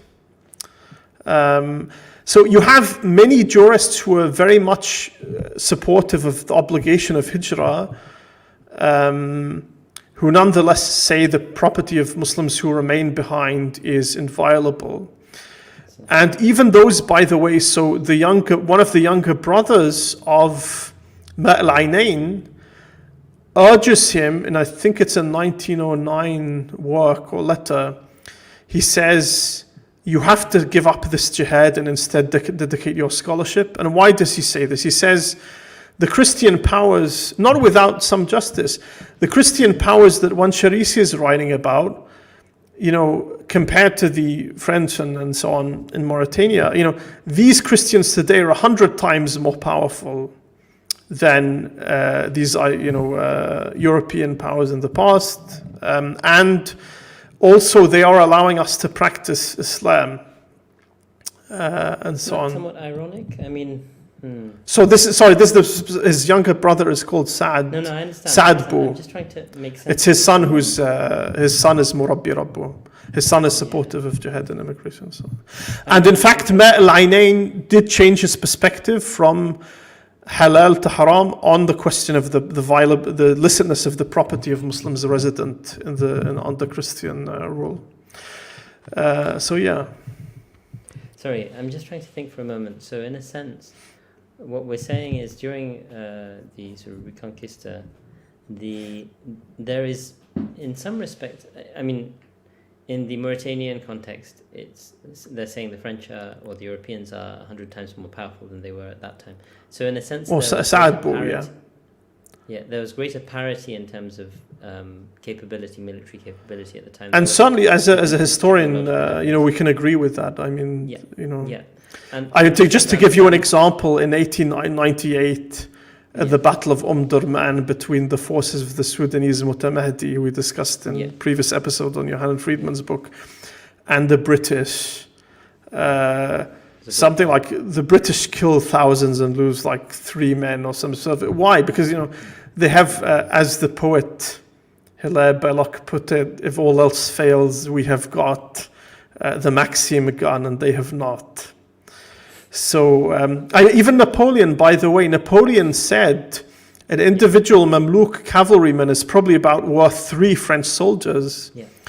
But by virtue of tactics, organization, modern artillery, modern weapons and so on, and organization. But just the modern military science made them superior. So when in the Battle of the Pyramids, the Mamluk cavalry kind of charge against the French, they use what are called hollow squares, which is how you defeat cavalry charges. Basically, you form a kind of diamond or square rather of men, packed rank upon rank, and you keep up a continuous volley of fire.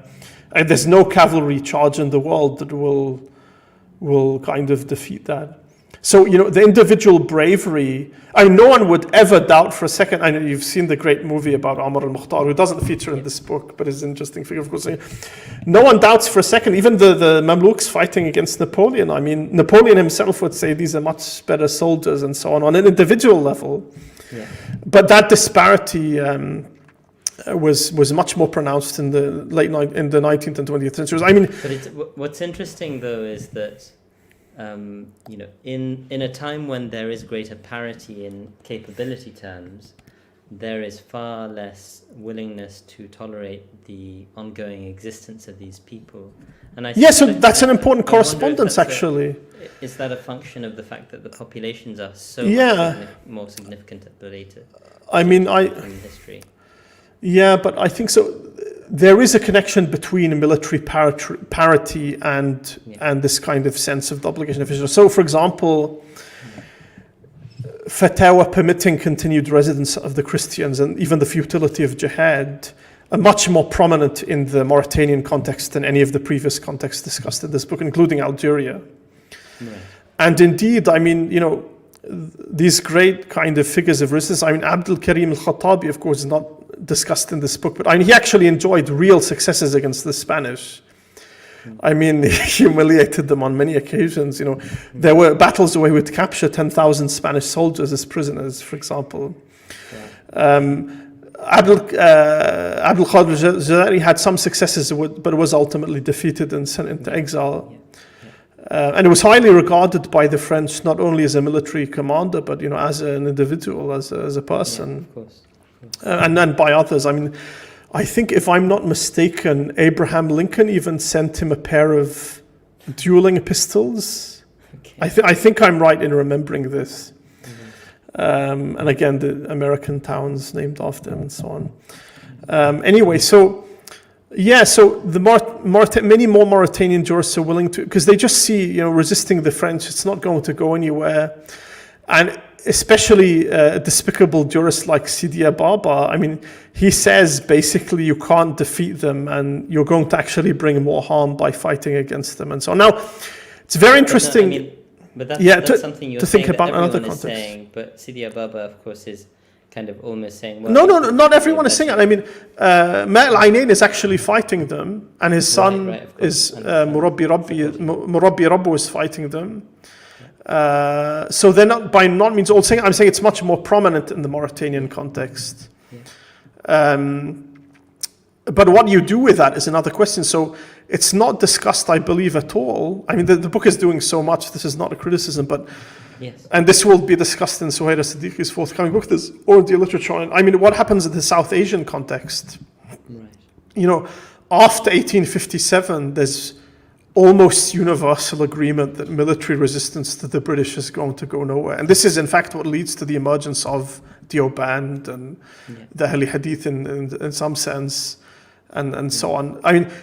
These schools, it's no accident that they emerge. The Deobandis in the 1860s, in the wake of this catastrophic defeat, which is very brutally put down. I think, there are some estimates saying like 100,000 people were killed in the British kind of subjugation post mutiny or rebellion, or however you choose to characterize it. Yeah. So this was very bloody, and basically what was the kind of Deobandi narrative is, well, they quickly realized that further resistance would actually be incredibly harmful to the Muslim cause. So the next best thing, as Tony Blair would put it, is education. And this and by the way, that comment of that comment of Blair, this famous speech where he said, sorry, your sound has gone again. This is I don't know if you've pressed something by mistake. I can't hear you. All right. Is this? Oh, okay. So now I can hear you. Okay. Maybe it's an echo cancellation thing. Just 1 second. Yeah. Now the problem is at my end, it seems. Just give me a moment. Yeah, I'm looking at the microphone. Yeah, I can hear you now. Sorry. Perfect. So I think it was actually a problem. Yeah. I hope our audience haven't lost this, but I haven't had any comments from them, so I'm not really sure if. It's maybe they. To be honest, this is also, inshallah, a benefit for people who are going to watch the replay. But assuming the sound has been recorded. No, I'm sure it has been. It's just been 1 or 2 minor issues when this one was caused by me. I'm pretty sure, but I think you've not actually done an exposition of a book in such detail before. Most of I'm the not time sure. We went into a lot of detail on Marian Katz, but there are so many kind of moving parts to this book. Yeah. And anyone who has any interest in Islamic law will love it, because it's very textually involved, and all of the details of the legal discussion, entered into with great adroitness and ability by Dr. Hendrickson. So she's really to be commended on that. I guess one... yes, so we have a question. I do want to answer this because it was the last point I said. Sure. So Stephen Connolly, so there's the famous Tony Blair speech. So I grew up kind of when Blair was Prime Minister. So his famous education, it comes from Blair's speech, but it originally comes from Lenin, I was told by a friend. So he was actually plagiarizing Lenin without acknowledgement. Was he being ironic? He obviously wasn't. No. I had no idea. And there's a friend who's kind of semi-reliable, but apparently it does come from Lenin. Anyway, who doesn't support education? One Sharisi, I'm sure, supported education in a very particular way, and so on. I'm sure he would have said education too. Yes, so... I'm a bit conscious of time. I want to just suggest that we have maybe 20 minutes for wider discussion, since we're hitting 2 hours. I think I pretty much covered all the bases. So I did want to say one thing. So in the Algeria chapter 7, right. So you have this 1839 istifta by Abdul Qadir al-Jazairi, which a number of jurists respond to, but Abdul Hadi al-Alawi says these Berber coastal tribes that ally with the French, they're not apostates. Whereas an Egyptian jurist, al-Bulaqi, says, these people who fight against Muslims on the side of Christians, they're apostates. So all of these questions about their status as believers, about their legal status, I've talked about their status of their property and their lives. Right. Other jurists would say things like their lives are inviolable, but their women folk and their children must be raised among Muslims and taken from them. So there's this kind of discussion. But I think I've pretty much covered all of the key points. Yes, I think, as I say, I think you've given this book a remarkably comprehensive treatment. My coverage was somewhat rambling, so I do apologize to Dr. Hendrickson for that. I remember bits, and then other bits kind of drift into my memory and so on, or out of it. We're grateful for the opportunity to sort of... And corrections will follow in the YouTube comments, of course. YouTube comments. And they will hopefully follow. I'll pin them so that they're not lost. Thank you. So I wanted to ask specifically on the question of takfir, because having read not recently actually, maybe a year ago, Accusations of Unbelief, the edited volume by a few scholars, Schmidtke and I forget the name of a colleague. I've met her. It's really a bit embarrassing. But, one of the things that comes up, and also Hassan Ansari, of course, this is a point that is made in the text, which is it's not to be, takfir is not to be wielded lightly. Right? Yes, but some jurists wielded it more lightly than others. So this is really quite interesting, because the way in which it's talked about, in a sense, what you have in the modern period, and you can correct my misimpression if it is one, is that, obviously in the modern period you have this rise of a certain type of takfir associated with violent groups. And so there seems to be a kind of retrenchment of the conservative position with respect to takfir, to say that actually this is really not something which we should do. Even something like Jonathan Brown says, Sunnis as a whole were very reluctant to, he's saying this in misquoting Muhammad, to accuse of unbelief. And I think that, there are ebbs and flows of that sort of reality. Yeah, but it's something I think about a lot, because, for example, I consider the most,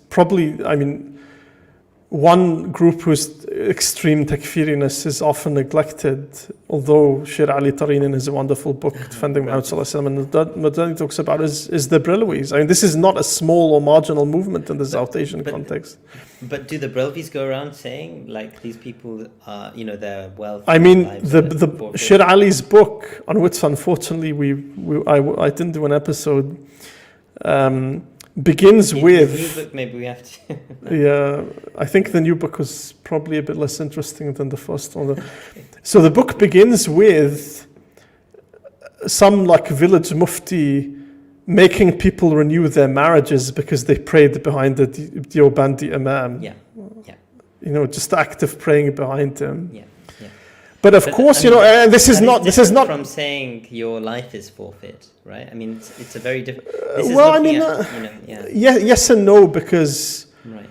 most of the most jurists discussed in this book who talk about takfir, most of the time they will say yustatab, is invited to recant. So only on some occasions will they say kill them without. So Ibn Bartal, I think, says of the spies, just kill them without istitab. A number of jurists say this. Now, there's actually a famous disagreement about, I think this is discussed in Cole Bunzel's book to some extent, about the status of spies. People spy for non-Muslims against Muslims. There's something that kind of sort of features in the Seerah. And there's Shafi'i discusses it in Kitab al-Ummah, if I'm not mistaken. Now, early jurists, they basically suggest that spies they should be killed, but they're not necessarily to be regarded as apostates. Ibn Abdul Wahhab is very insistent that spies are apostates. Basically, spying is one of the nawaqid al-Islam against Muslims. But most of the jurists here suggest that spying, you should kill spies and you can kill them. So other jurists say that it's left to the discretion of the imam what's done with them. Yeah. But jurists most seem to... Hatib ibn Abi Balta'a seems to suggest that, right? Whereas others say you can kill them or you should kill them, but most jurists, my senses, do not suggest they're apostates. But in this... the reason I ask about takfir, if I may just sort of direct the question a little, is what accounts for the severity of the takfir in this particular case, and more generally?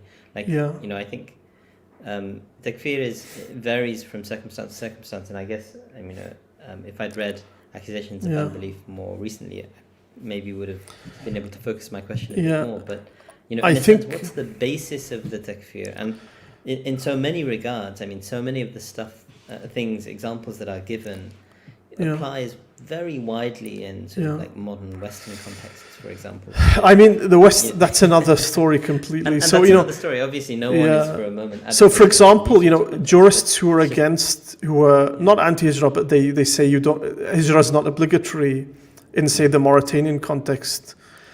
They'll even say, Mawardi says, this is mentioned in the book, Mawardi says that any area where you can freely manifest your religion as part of the Dar al-Islam. Others will say that the Shafi'i and Hanafi views.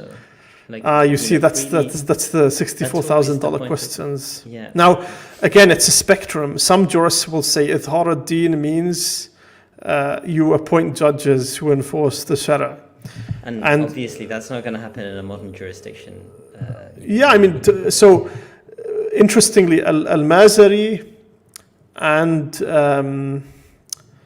and other jurists discussed in the book will say, what is it? Because these judges are appointed by non-Muslim rulers. What actually makes their rule valid or their rulings valid?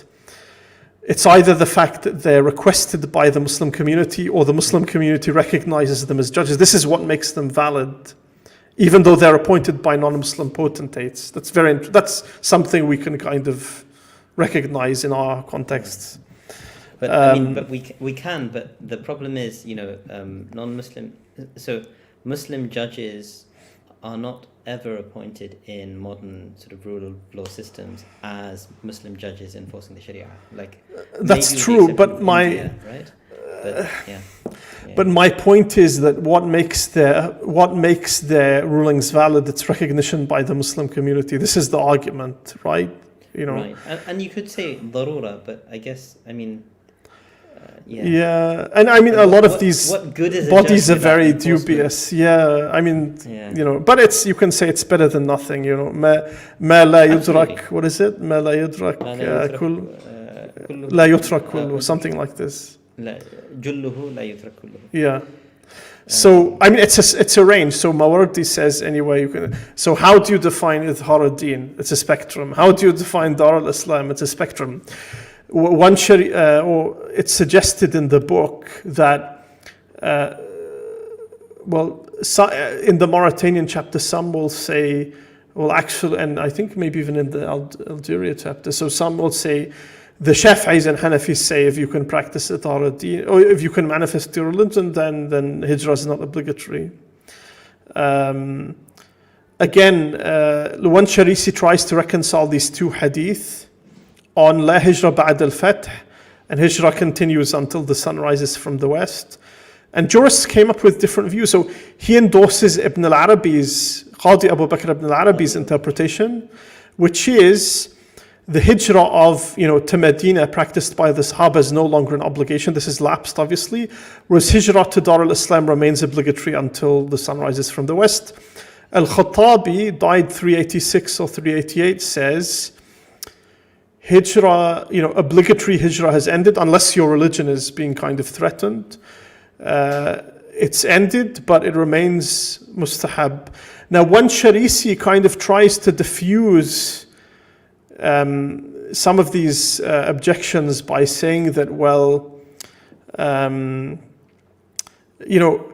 because the migrants to North Africa dealt with in Asna al-Matajir are saying, they've already migrated, and they're saying, we find such hardship here and it's so difficult, and they're presumably suffering from poverty and so on. Yeah, one can imagine someone moving from... Dr. Hendrickson says in 1492, Fez was so racked with famine and plague that people left Fez and went to Iberia.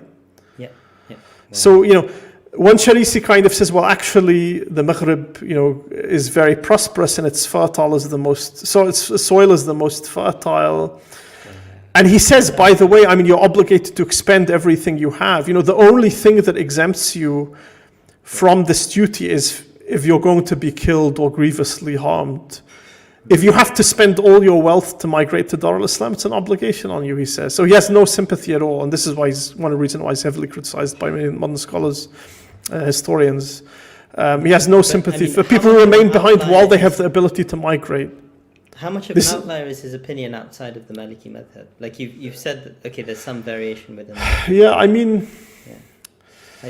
So I remember discussing this once with Jonathan Brown, who said, most pre-modern muftis would have said, making hijrah to Dar al-Islam is obligatory in all circumstances. Now, when Sharisi adds... particularly in context where your religion is threatened.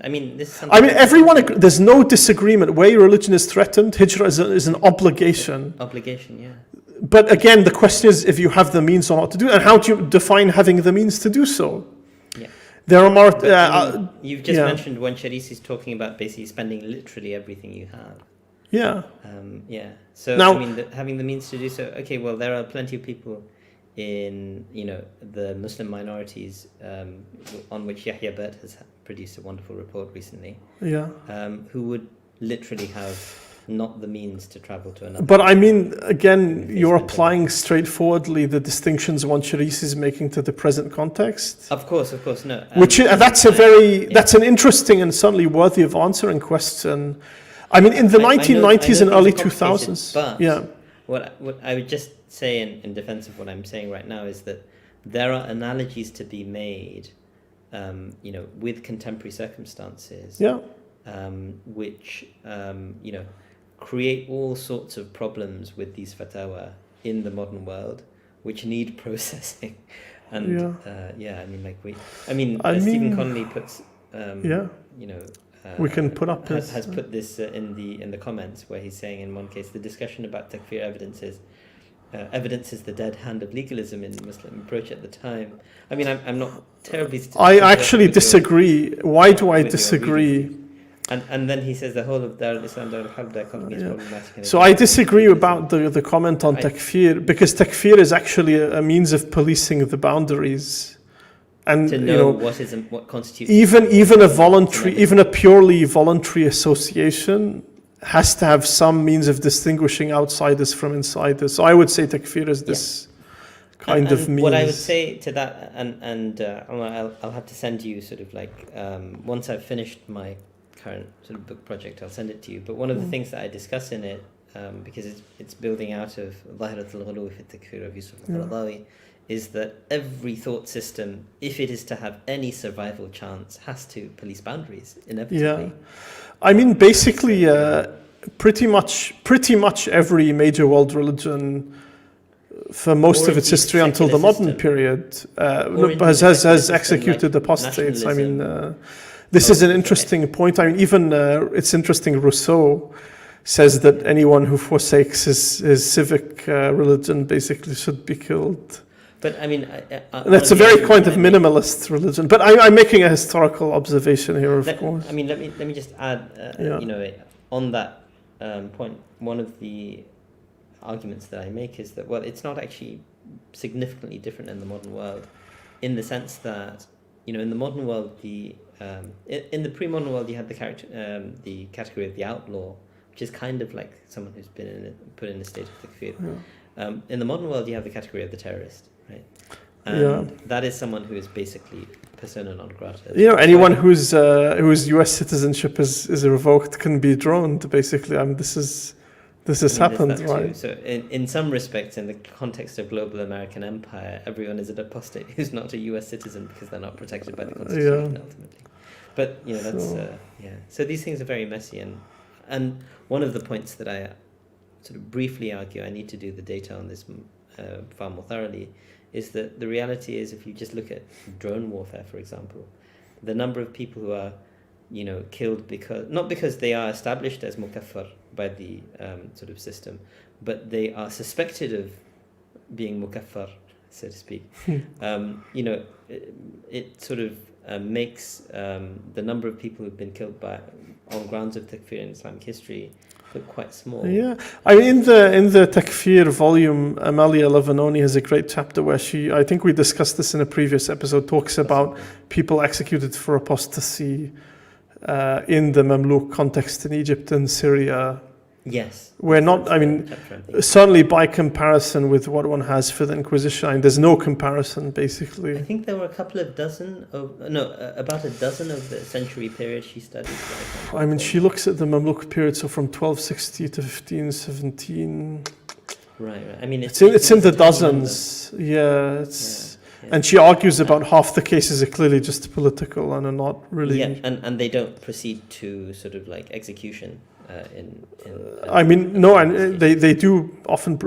She looks at the people who are executed. Oh, the cases that are proceeding to execution. But yeah. So, what else about? At the same time, I mean, just on that. So you have the Mamluk case, but you also have until I read Jonathan Brown's Misquoting Muhammad, Slavery in Islam, I wasn't aware that the Ottomans had basically done takfir of the Ithna Asharis in that time. Yeah, I mean, I again, assume that's to justify the war against the Safavids, right? Takfir of Ithna Asharis, I mean, still the kind of mainstream view among Deobandis and Brelwis, for example. So there's a question by the delightfully named Watermelon 786, if you want to bring it up.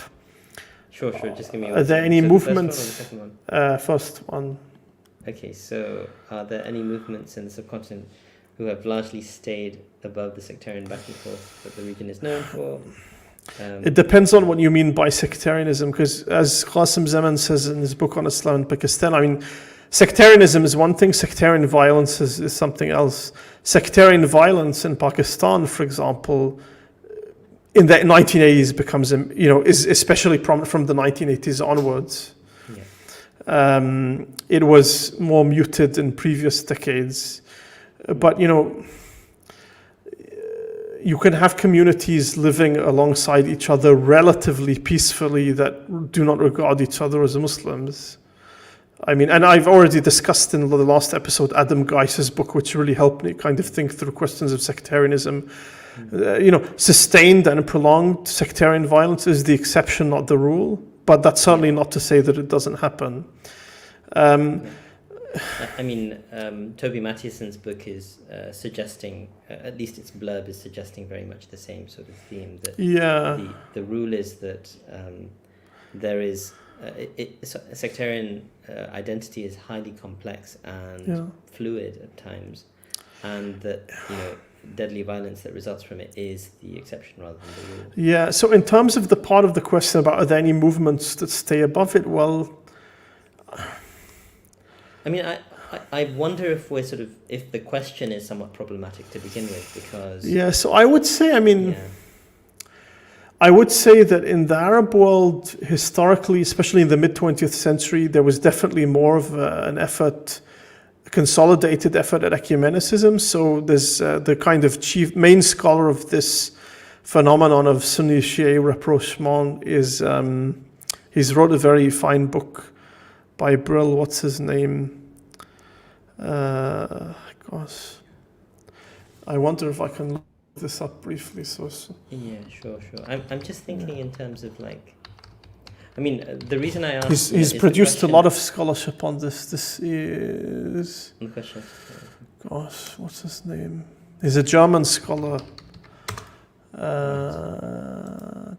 It's escaping me at the moment. I mean, part of the reason I'm... yes, Rainer Brunner. So the volume I'm thinking about is Islamic ecumenism in the 20th century. Right. And he mentions this Majlis al-Taqrib, or whatever it's called. Right. And by the way, even though Qaradawi said he was not aware of it, Shaltut did in fact issue this kind of declaration about rapprochement and so on. So, and also, the Nadwis are quite sort of open on these. Yeah, you do have anti-sectarian movements, but but it's probably easier to speak of individuals than movements, or because the mainstream scholarly or the major scholarly groups, whether Bralwis, Deobandis, Ahli Hadith, 12 Shia, they are sectarian in the sense that they, anyway, it's a complex question. Again, I'm not a South Asian. Yeah, I think the question, in some respects, let me just sort of pull it up again. Are there any movements in the subcontinent who have largely stayed above the sectarian back and forth that the region is known for? I really, I think we need to interrogate the category of sectarianism far more carefully. Part of the reason, I have my own idiosyncratic sort of conception of religion, as you're familiar with. But once we start arguing that actually religion is also about social formations and political formations. Yeah. I would agree with you, Sam. I would say that to kind of riff off the point you're making, I would say that in kind of post-religious Western contexts, the sectarianism one associates with religion is what one associates with politics and the left-right divide. How is the extremely polarized political situation in the US not redolent of sectarianism? You have discussions by sociologists in the US saying that in the US people are much more likely to marry across religious divides than across political ones, Democrat, Republican. But the same goes, I mean, the same can be broadened to such a wide variety of phenomena in recent history. So, for example, I think of the way in which, Europe went into basically fratricidal wars of religion. Over the case of, over the period of the last 5 centuries or so, some of that was framed in sort of sectarian terms in ways that we would find familiar. But in my view, the modern secular religions that emerge out of the 20th century and the 19th century are what give rise to World War I and II. And those can be understood in part as sectarian, sort of fratricidal sectarian. My question here is that, like, why are we sort of identifying sectarianism as a distinctly sort of religious problem rather than a human problem, if that makes sense? Yeah. So, you could say, is sectarianism not just any kind of organized exclusiveness?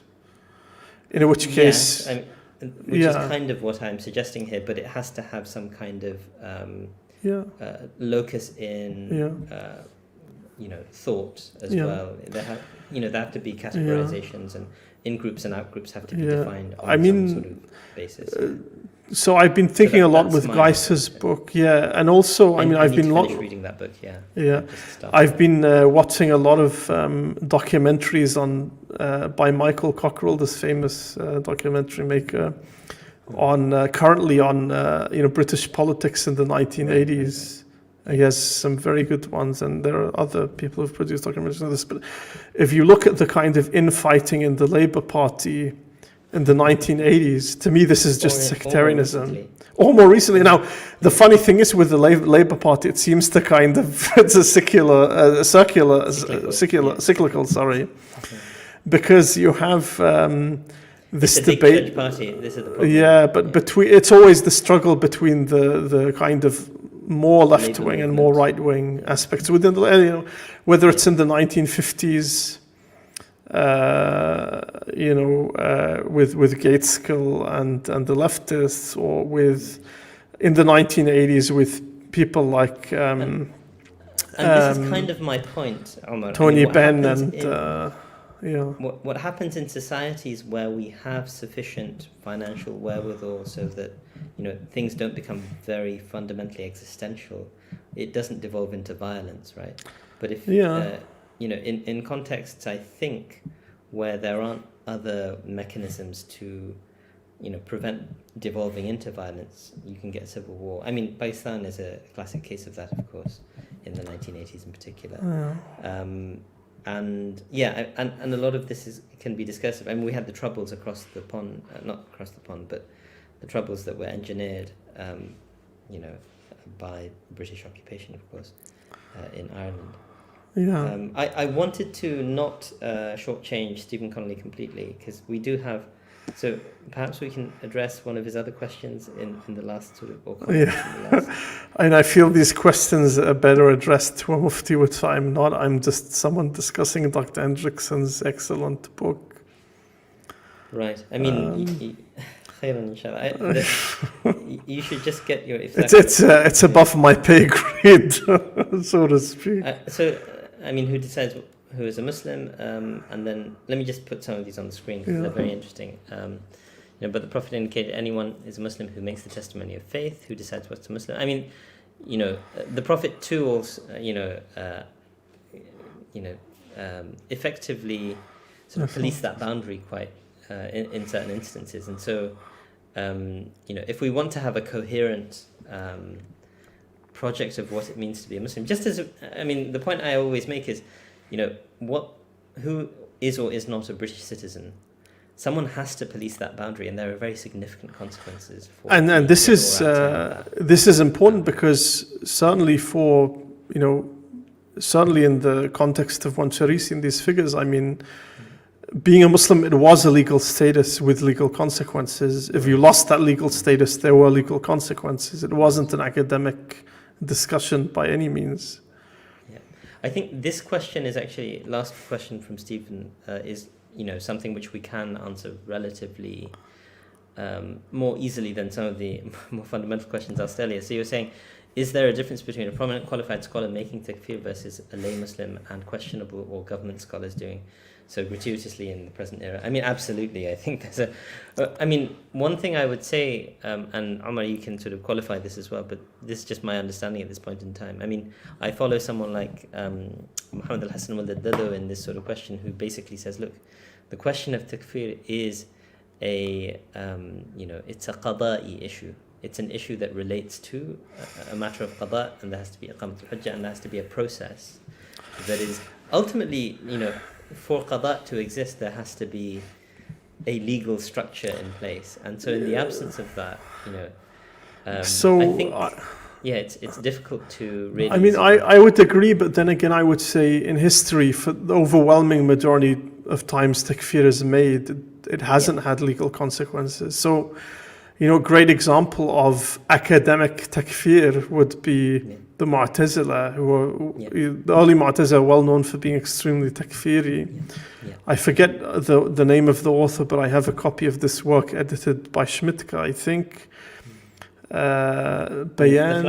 بيان أدلة التكفير والتفسير في It's a work basically delineating the conditions for takfir and tafsiq, authored by an early Mu'tazili mutakallim, on the grounds that basically people are making takfir of each other for all kinds of silly reasons, and we really need to draw the line and set clear boundaries when this can be done. But that was, purely academic. I mean, none of these theologians were going around killing each other. I mean, what's it?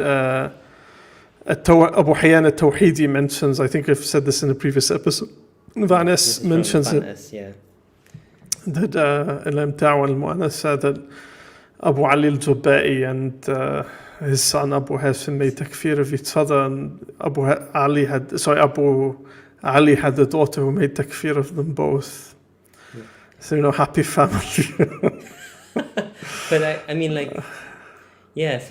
these sorts of things happened, but I can't remember, again, I think Ibn Taymiyyah is sort of asked about this. What do we make of the early generations when you have these narrations of takfir? And he says something along the lines of إِذَا سَعَى لِقَتْلِهِ, then it's a different issue to either... Yeah, so you have lots of these declarations like مَنْ شَكَّ فِي كُفْرِهِ فَقَدْ كَفَرْ, and all of this. And seemingly widespread takfir of Qadaris, i.e. Mu'tazila, by early Sunnis, basically, but it's interpreted in different ways by later figures. Right, early Sunnis or early proto-Sunnis, perhaps. As we've discussed in previous episodes, the term, and as I discussed in my review of Qais' book, kind of riffing off Ahmed al-Shamsi, the term Ahl-Sunnah wal Jama'ah, and we know the term Ahl-Sunnah wal Jama'ah is being used in the late 2nd century, the latest. So. It is therefore meaningful to speak of people. So Ahmed would be a Sunni in this sense. Ahmed bin Hanbal. We have. I mean, this has been one of our longest sessions, and I need to. I believe our longest. and I feel I've shortchanged the author a bit, because there was more detail I could have gone into. I forgot some of the names and so on.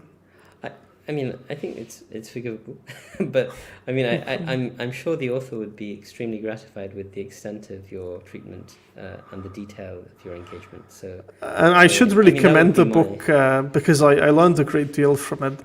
She's done some fantastic manuscript work. Hopefully, as has come across from my presentation of the book, one gets a real sense of the kind of diversity of perspectives.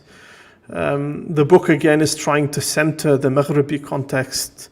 It's trying to counter Iberian exceptionalism or Iberocentrism, even.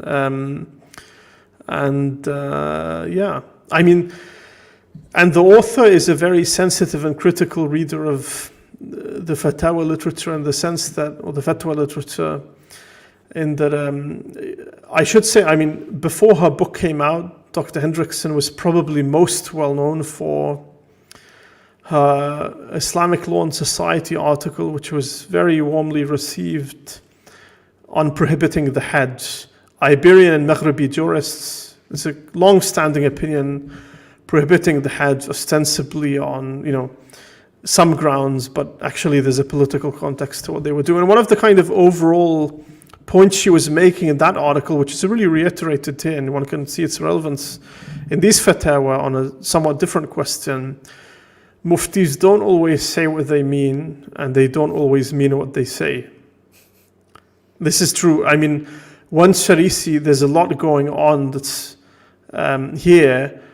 Hendrickson is saying, really, the context is this continued Christian conquest in North Africa. You know, his works are implicitly, especially the Berber fatwa and to a lesser extent the other ones, they're implicitly critiquing the Wattasids, this kind of dynasty under which he's operating, for the generous, peace terms and lackadaisical attitudes towards jihad vis-a-vis the Christians in North Africa. So, there's a lot going on in the background, and specifically in this Maghribi background. Even when jurists are ostensibly discussing Iberia, they're really talking about the Maghrib, or then, this context is very close to them, literally and figuratively. I'm going to, inshallah, sort of wrap up at this point, but barakallahu fikum, Omar, for really an extensive treatment, and I do think that it was very detailed, and I think we're all grateful for it.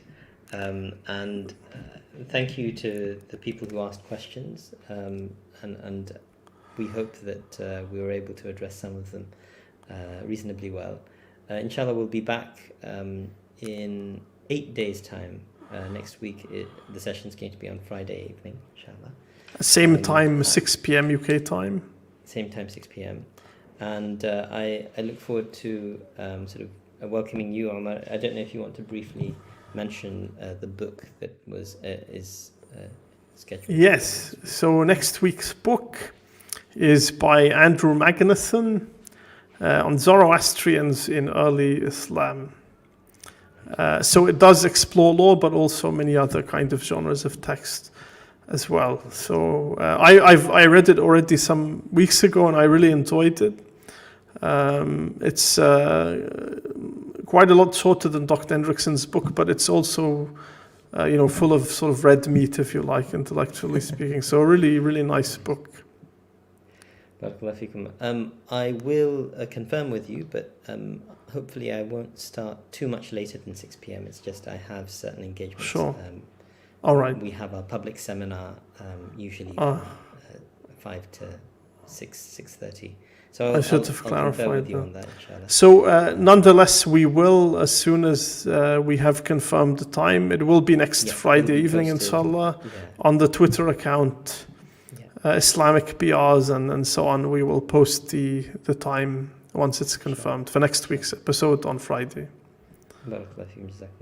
All right. Well, with that, thank you again, Omar, and I look forward to seeing you in a week's time, inshallah, and everyone else. Assalamu alaikum wa rahmatullah.